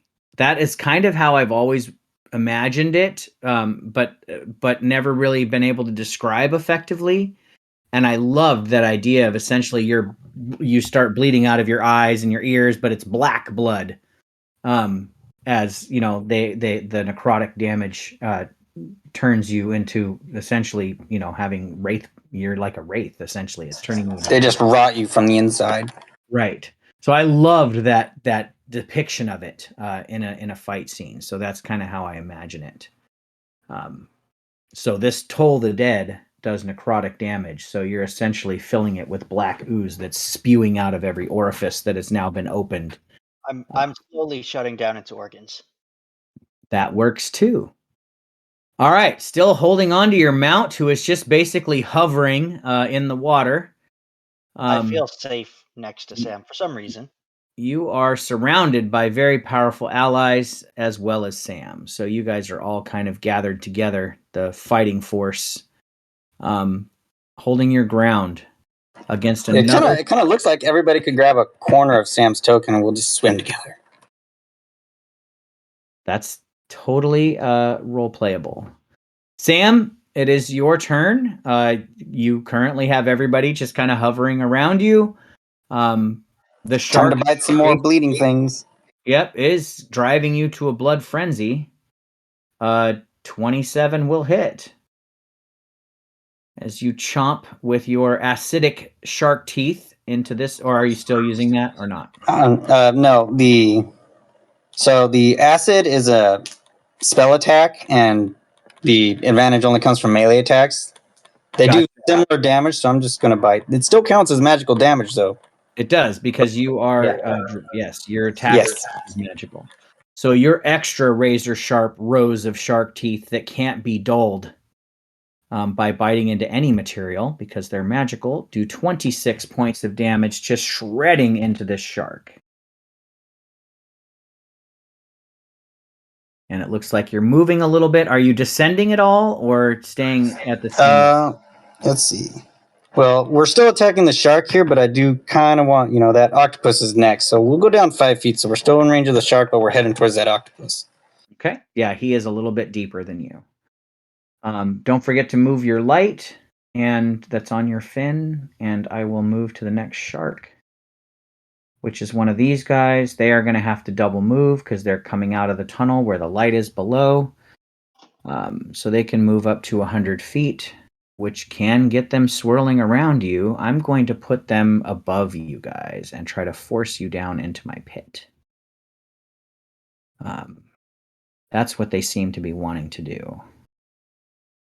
So let's move this first one, double moving to right above Hellborn here. And he will be at 120 feet. No, sorry. 110.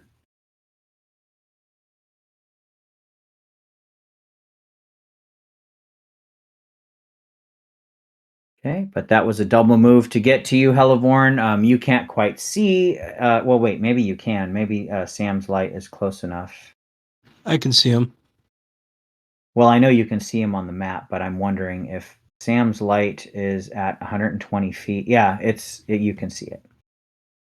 Because it sheds dim light to 20 feet out, so you can see the shark in the shadow of the water.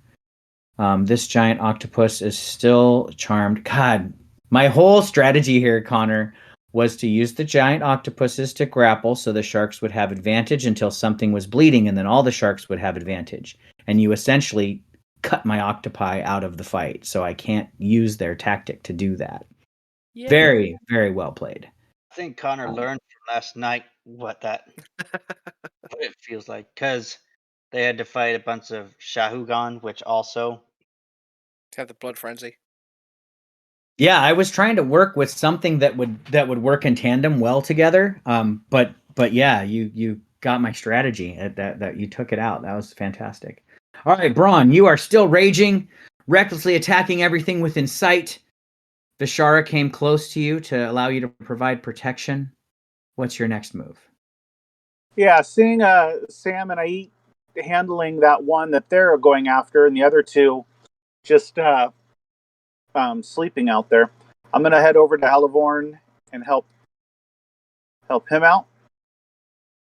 Are you going to stay at that underneath the shark at 115 feet and attack it above you, or are you going to try to get above it and drive at it from the top? Yeah, I'll just the math is too much for me, so I'm just going to leave it. Okay, so staying, you just kind of swim aside, straight across, Right. with your axe out. You swing it at the shark's nose. Hit me, fool! So that'll be another big number here. I got to do the maths. 33. Yes, that will hit. That's 8, 17 plus 4, 21.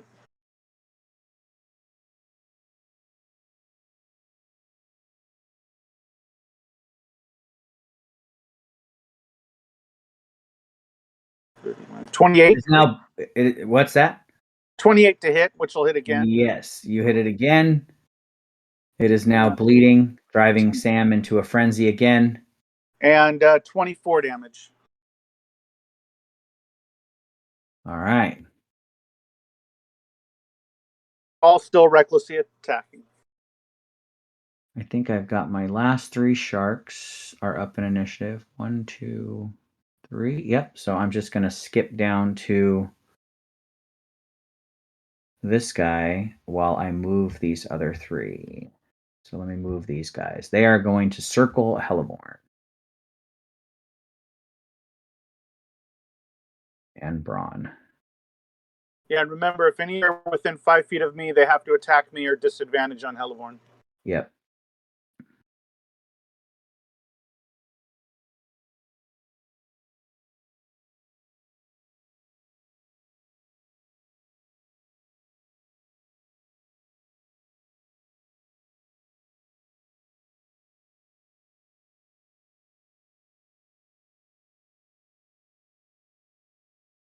Well, let's put this one with Sam. Oops. Don't move Sally. Don't move Sally. Move a shark to here. All right. So these 3 giant sharks are going to, well, this one and is going to be at 115 feet. Actually, we'll put him at 120 to keep, or 110 to try to keep pushing you guys down. This one is the one that moved up next to Braun. Come on.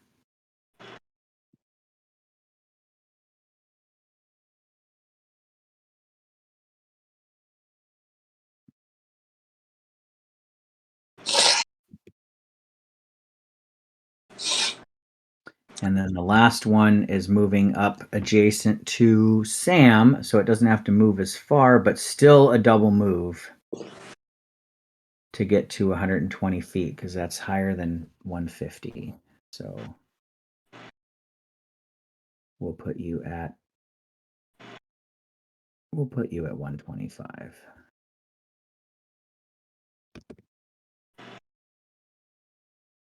All right, so that shark swims up just below you, Sam, trying to bite up at your belly. So you kind of have a shark above and below you at the moment. You're in between 2 of them. But they all double move. So this shark here did not take its action yet, so it has an action. I'm not adjacent to Braun. I'm not affected by the sparkly lights. I can attack Sam. Straight up, just attack Sam. Blood At frenzy. normal, since I'm not bleeding. Yep.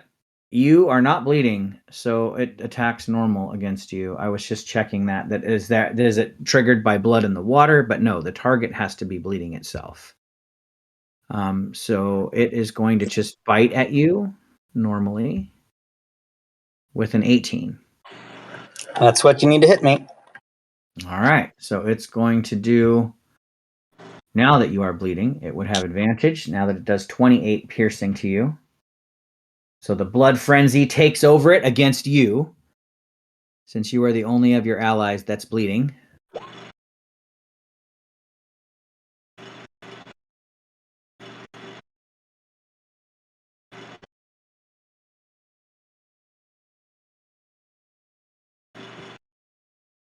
Hmm.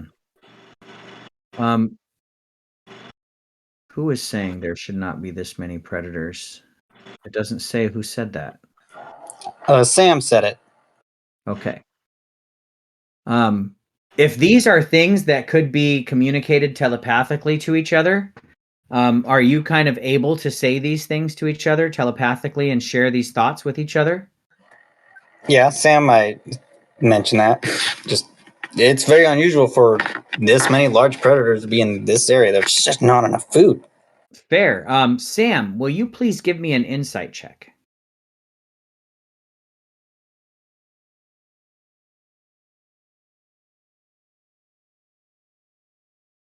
Excellent. Because of your understanding of the natural world and how normally predators behave, this is extremely out of character for these large animals. They usually have a hunting ground that they own of their own, that they don't allow other. They would fight each other Yeah, no, this will take like 10 minutes, and I'm going to put it right back in your room. to protect their You hunting don't need to ground. put it on. Go. So they are acting completely out of character. It's almost as if they are charmed by something and acting under a specific command. Something other than Vishara, of course, is controlling their actions. So it attacked you, it bit you, it did some damage. That's all it can do. We enter round 4 with Helleborn's turn, or 5. It might be round 5 now. Okay, just trying to do the math to see if all 4 or it's 5 that are within the 30 feet of me.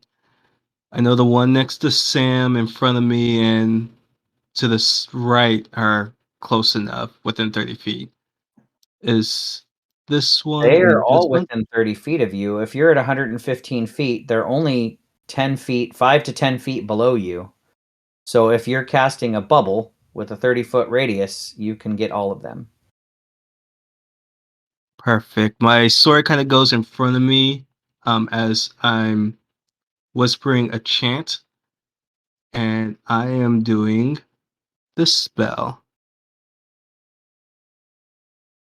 Ooh. I pretty much vanish and strike all 5 of them within range, but I'll appear next to one of them afterwards. So where's this spell come from? I think it's Xanathar's. Yes, it is Xanthars.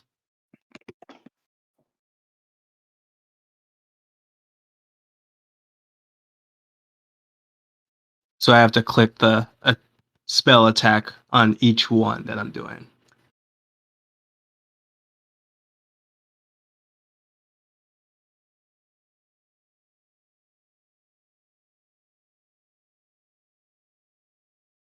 Wow, 6d10 force damage. That's fantastic. That's a lot of damage.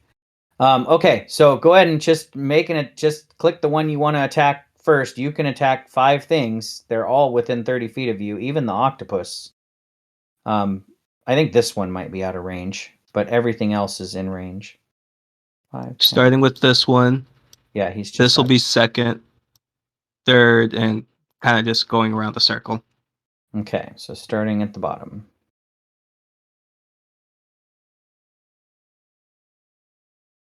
27 will hit.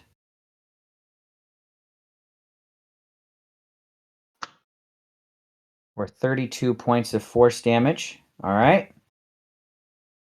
Here comes the next one.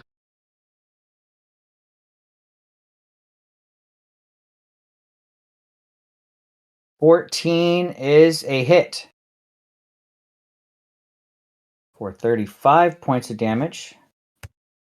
Is a melee spell attack also at disadvantage if it's a spell attack?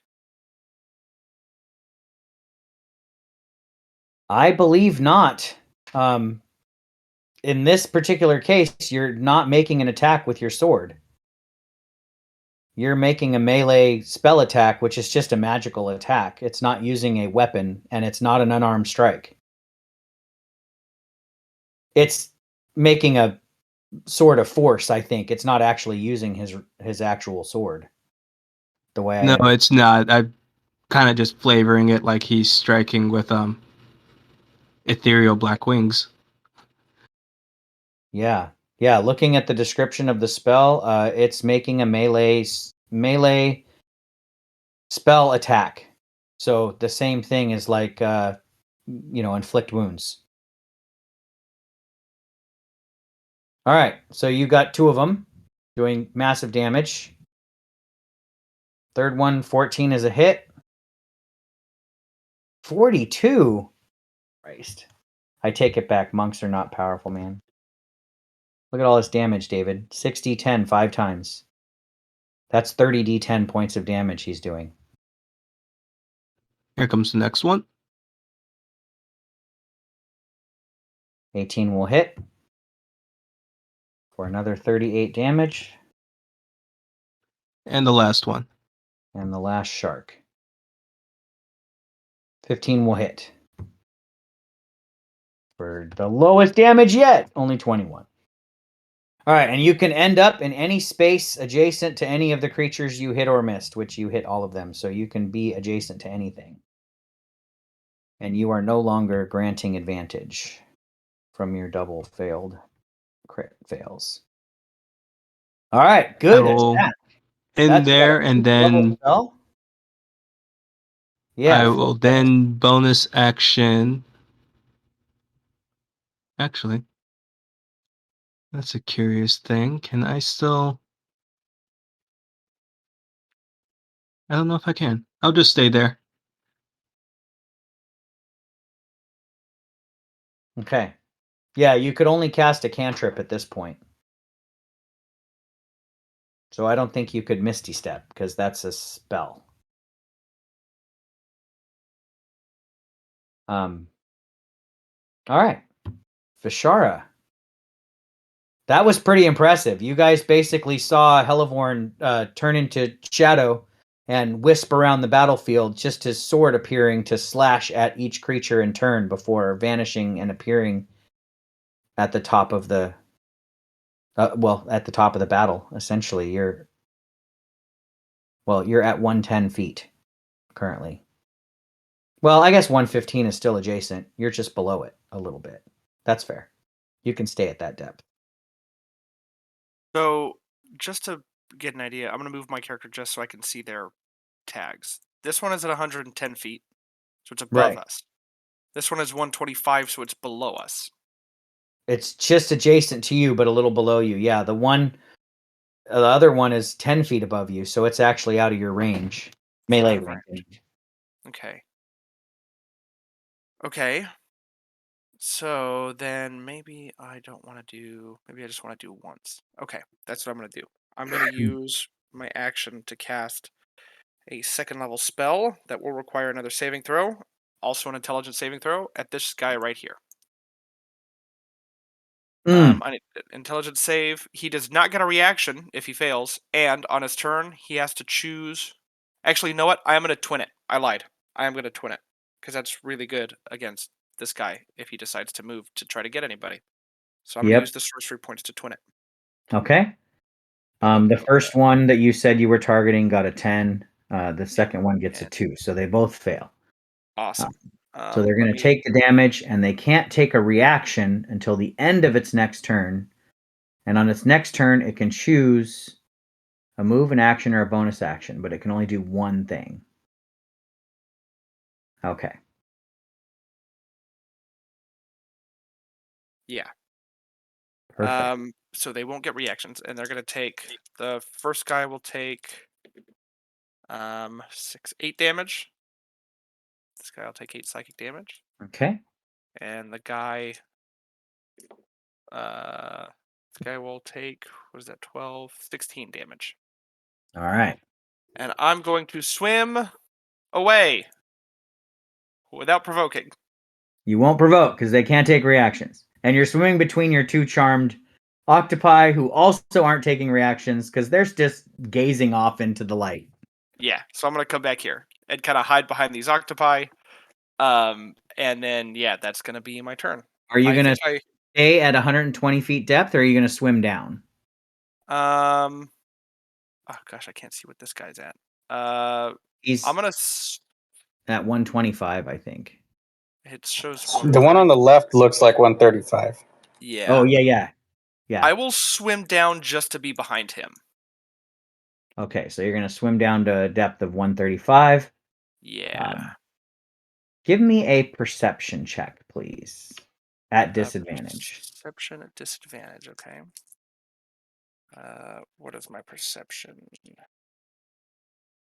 think it's only plus... Oh, it's +2, that's right. That's a 12. Okay. One of those was a natural 20, and I'm really upset, but the other one was a 10, so it's a 12.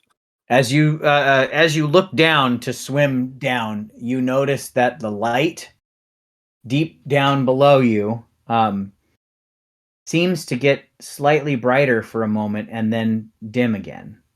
Oh, Almost as if it's strobing. interesting. I Why? Oh. Oh, Okay. sorry. Did you have more to do on your turn? I was just gonna ask, and I don't know if there's a role that I can do for this. Why is this strobing light not having the same effect as if our lights drew them out? Why is this one not bugging them?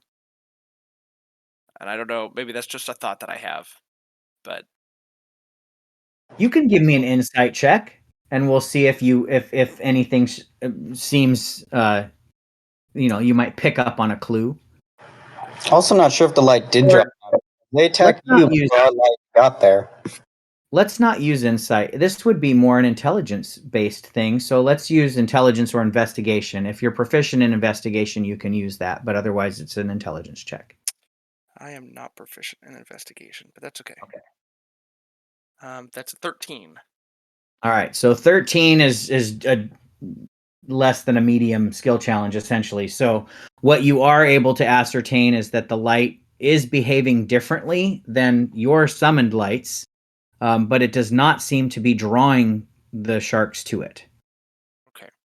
So the only insight you might be able to derive from that is that the sharks are used to the light down below and not used to the intruding lights.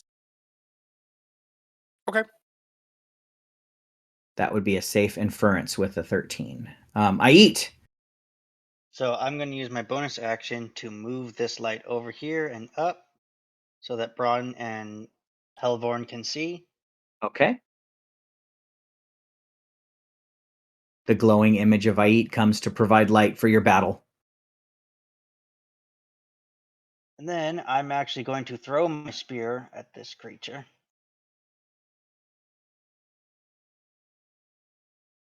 Wow, you are really like a fisherman. I love it. You're whale hunting. 23 with a +1 or +11. Yeah, that's great.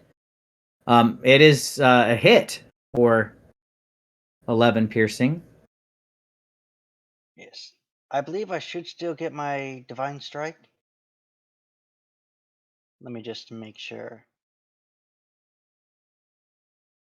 It is a weapon attack. It is, and a thrown weapon is considered technically a melee weapon attack. So it because it usually uses strength unless it has the finesse property, and you can use dexterity. Didn't it say something about thrown weapons for underwater combat? Since it's a spear, I don't have Spear is disadvantage. treated normally. Okay. But even a thrown weapon, he couldn't throw it 60 feet. It would just automatically miss. He can throw it 20 feet and attack normally. I just remembered there was something about an auto miss on ranged attacks, and it's that long range. It's the long range. You can't go long range underwater. But So you can hit it with your Divine Strike because it's So it'll take essentially a another 8. thrown weapon. So it's going to do total 19. Yes. Okay. Cool. That's a good strike. The spear is jutting out of the side of the shark now, unless it's a magic spear that returns to you. No. Oh, it's not 18, it's 19. But it almost kills the shark as you hit it just below its eye, very close to its brain.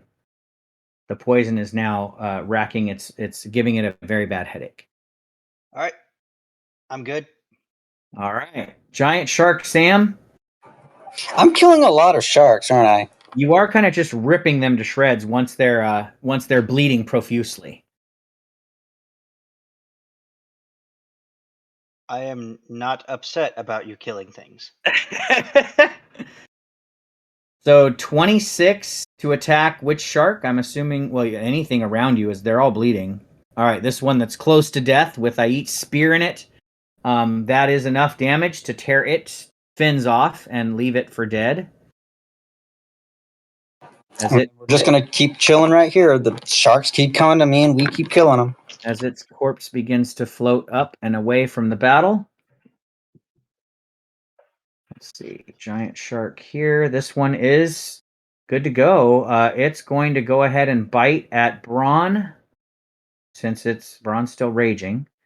With nobody's bleeding over here. Braun, you're not bleeding yet, right? Oh, but you are granting advantage because you've been recklessly attacking. Yes. So I still have advantage to attack you, so I'm going to bite at you, getting a 18. That'll hit me. All right, so that will do 16 piercing. Are you bleeding now? I'll take 8, and that will break the temp hit points. So I will be bleeding. There is barbarian blood in the water. The sharks are driven into a frenzy. All want to attack Braun. So we are in like round 6, and we have just taken like 3 points of damage. Right. But you've used some resources. Hell, Doug just used a 5th level spell. That's fantastic.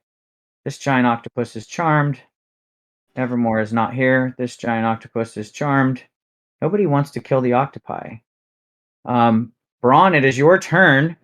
You have been recklessly attacking. You are now bleeding. It has drawn blood. You took 8 total damage. Don't forget. Yes. Yeah. I don't see the health bar, but this one I'm assuming is pretty beat up. It's pretty beat up. You should be able to see the health bar. It's above it. No, it's dark. Oh, gotcha. It's got like a third, maybe a fourth ish. Yep. So I'm going to attack that one. Braun wants a kill. He's like, I'll get it. And that will be 29. Yep. You damage it. You fling your axe into its face.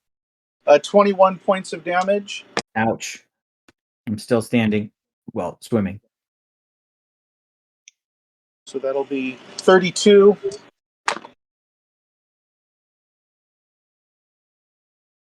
Another 21 points of damage. All right. It had 18 left. So you do cleave your axe. Yep. Thank you, Ait. You cleave your axe into its skull, and its corpse begins to float to the surface as well. And let's see. I'll just come down to that 110 that's right next to me. Okay. And I'll change my my distance here. So you swim down a little, or actually, that's swimming up. Or swimming up. Yeah, 110 is higher than you. It was trying to drive you guys down into the hole. This giant shark is going to attack Sam. I am bleeding. You are bleeding, so it does get the blood frenzy. So it will attack with advantage with a crit. Go ahead. So that would be 15 plus 30. So 45 points of damage.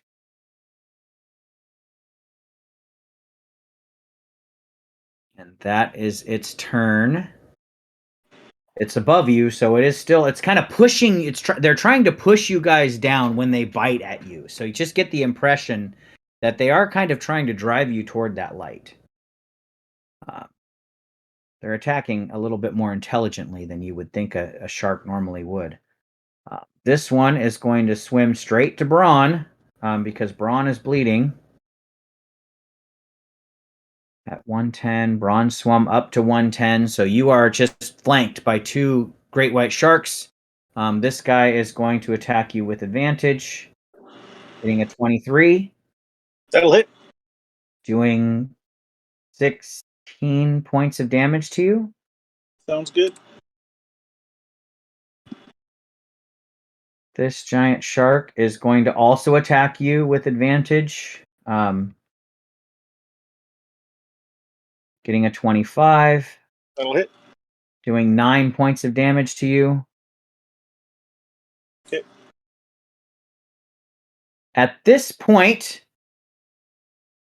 before we start this round, since we are getting very close to midnight, I'm probably going to stop here. Unless you guys want to do one more round of initiative, we could do that will lead you into the next area if you choose. But you guys would hear a bellowing roar coming from below, loud enough to pierce the heaviness of the water, the murkiness that extends beyond the 60-foot range. Essentially, this roar must be coming from a creature gargantuan in size and with a rage that might even surpass bronze. You feel the water tremor and vibrate as the shipwreck that you're swimming near begins to shake, and bits and pieces of it fall down into the cavern below.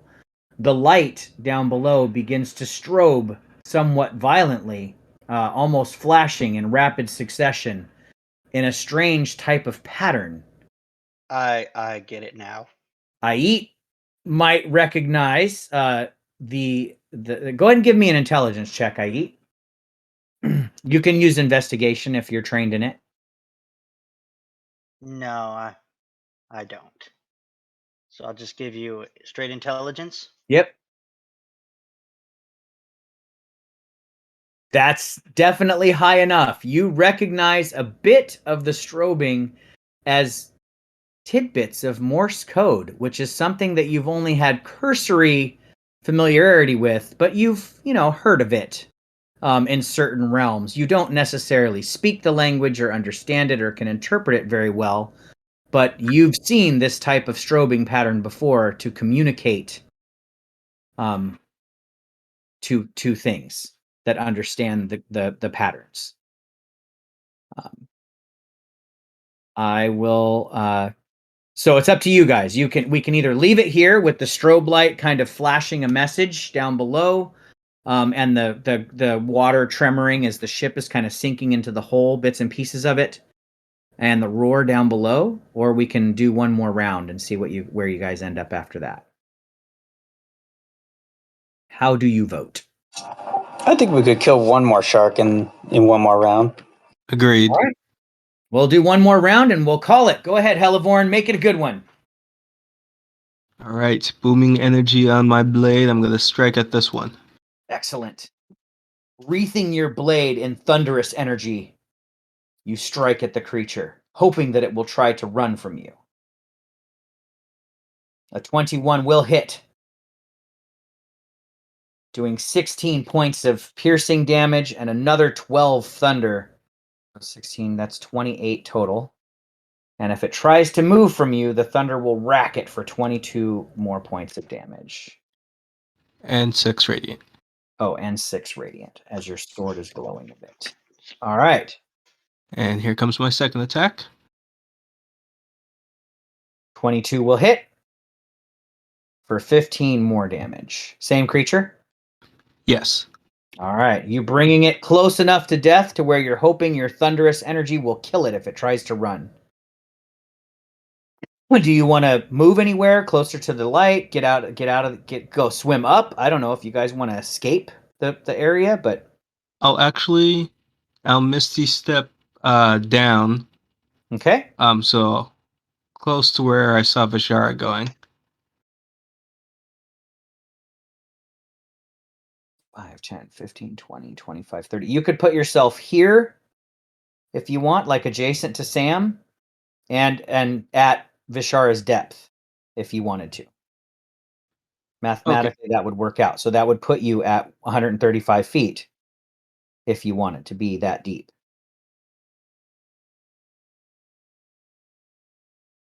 Perfect.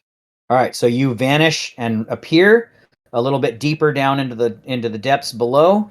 You guys are a bit away from any of the light sources at this point. So really, you're kind of moving down towards the light source that's strobing is where you guys are moving now.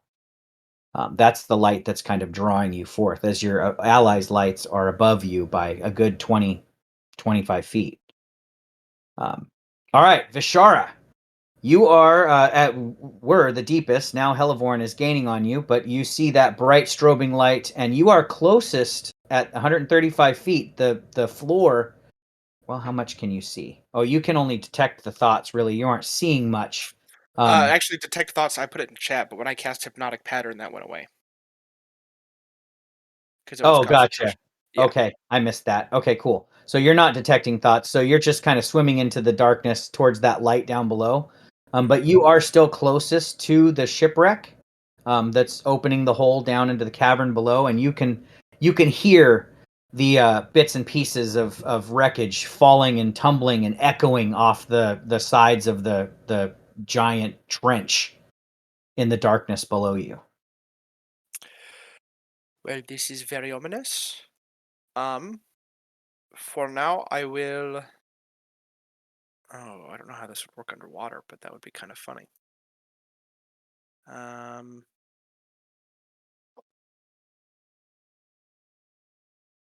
Fuck it. Yeah, why not? Let's just do it. Oh no, never mind.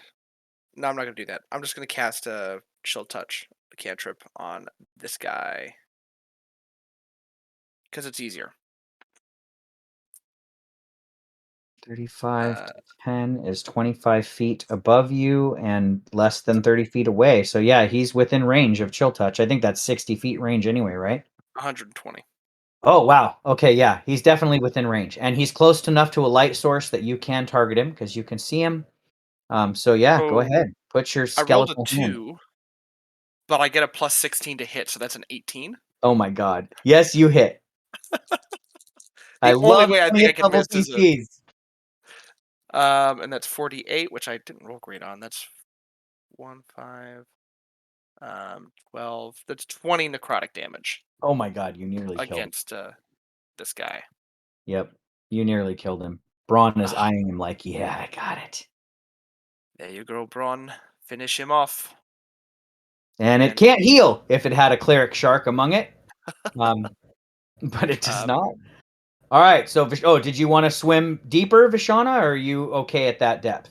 I'm okay right now because I can't see or detect anything, so I'm gonna remain behind my defensive, incapacitated, sleeping octopus. Gotcha. Okay. Um, at least you're kind of checking your watch a little bit. Like, at least for another 30 seconds, this guy's stuck here. I'm good. I eat. You are surrounded by sharks, but you also have Braun next to you and Sam, so it's not really that bad of a position to be in. Sam and I eat are 10 feet below Brahm and his two sharks. True. Yeah, that's true. You are out of melee range, just about, from So them. first thing I'm going to do, I'm going to use my ring of telekinesis to retrieve my spear. Excellent. Your spear flies back to your hand from the shark that's floating above you now. And then my spiritual weapon is going to move over here and double click this shark. Right. Where is this cursor? I'm missing it. It's right next to Brahm. Oh, I see it now. Underneath the Okay. shark. Yep. Got it. Go ahead. Click my shark. You can probably kill it. Oh gosh, yes. You hit it with that 26. So it'll do 9 force. That is enough to kill it. Excellent. As your spiritual weapon rips through its flesh, blast. Actually, it's force damage. So again, it's kind of like a depth charge a bit. Yeah, You well, just her, blast it. her spiritual weapon is odds where it just click, moves over to delete, and it's just gone.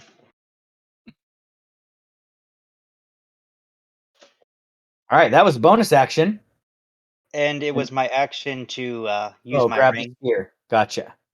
And All right. since telekinesis is a concentration, the dancing lights will disappear. But All Brahm right. should be So able you to guys see. are left with just the produced flame hovering around Sam's fin now. That's the only light source other than the strobing light down below. Oh, I love it. That's good rising tension.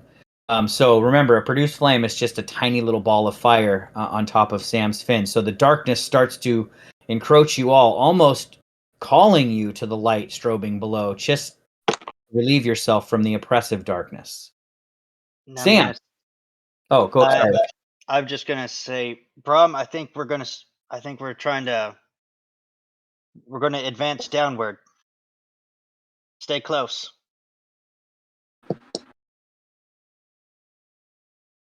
You may proceed. All right, Sam.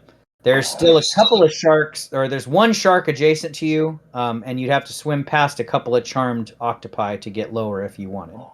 Yeah, we're gonna bite at the shark there. Okay.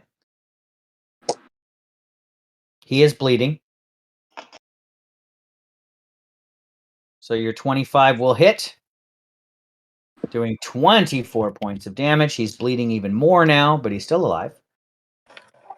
And I'm gonna just swim around this shark over to like this side. Okay. Because I don't really want to be right in the middle of that cave if something big like decides to shoot out of it. Gotcha. Okay, so you're expecting something shooting out of the cave and preparing for that. Perfect. All right, so you kind of move around to the outside edge, and you are at 120 feet. And we'll go down to 130, so I'm still in range of that shark, but we are descending. Okay, so at 130 is when you can start at, because your field of vision is down to 60 feet. So when you get to that 130 feet, you can actually see the top of the wreckage of that ship. So you can now start to see the details of this shipwreck and the giant cavernous opening in between it. It looks like something came out of that, like pulled the ship down into this hole and left pieces of it on the outside of the hole because the ship was bigger than the hole. Yeah, I do not want to be right in the middle of that cave opening if a giant tentacle reaches out or something. Gotcha. So Is we're there- gonna be over here. Yep. That'll be Sam's turn. All right, giant octopus is charmed. Nevermore, giant octopus. Brawn. Sam swum away from you, but leaving you adjacent to one of the sharks that's bleeding. And I guess you two were actually exchanging blows a little bit ago. Yes, I'm going to go after that one. Here we go. Okay, that should hit. Do the quick math. 31. That will hit. I am going to expend a Blood Fury charge. Oh, yes. Here we go. Braun is unleashing his true terror. Oh, shit. Let me get a calculator.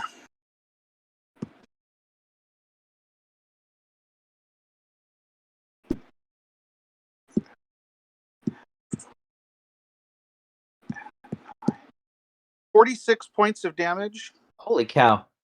Yeah, that's a lot of damage. That's half its life. And I'm going to get 18 hit points back. Oh my goodness. Fully healing yourself, probably. Or Yeah, close and to it didn't die, right? It's not dead. Okay. So that was attack number 1. Here comes 2.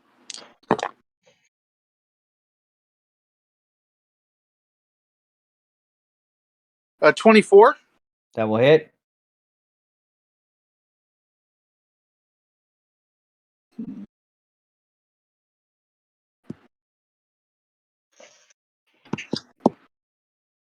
I am not going to expend a charge on this one. And 9 is 18, and 4 is 22 points of damage. All right. It's still alive, but it's not looking very good. Your first attack really devastated it. As you can see, it's necrotic damage, right? Yeah. Yeah, so you can see the blood oozing out of its wounds instead of spewing, kind of as a thick, viscous sludge. Do you want to stay adjacent to it? Yeah, I'm just going to stay here until until it's dead, and then I'll move. All right. This guy is 5 feet away from Sam, so I am still I'm gonna bite at you, Sam. You're actually still bleeding, and so that would give it the blood frenzy. That's what it would do. So it's just gonna bite at you. Shark fight. With a 27, Yep. doing 22 piercing damage to you. And I'm just gonna, for effect, have it kind of swim also, following you away from the opening. It's going to swim around to the outside of you, staying clear of the opening, seemingly having the same thought that you were having. This giant shark is going to, it's clear enough out of the opening. It's going to try and, do I want to, yeah, I'm going to just bite. It's got, are you still bleeding, Braun, or did you heal all the way to max? No, I'm still bleeding. Okay. So it's still got the blood frenzy, so it's going to bite at you for a 25, doing 13 points of piercing damage to you. And that is our final round. So as we end here, you can hear still all of you reverberating through, echoing through that cavern below, the roar of some gargantuan creature. Seems to be very upset. You see that the roar is loud enough to kind of shake the walls of this cavernous opening below you, that the light is now strobing even more rapidly. And bits and pieces of the shipwreck are just bouncing and echoing off the sides of this dark, watery, grave-like cavern leading into the depths of the ocean below. And that is where we will leave it for tonight.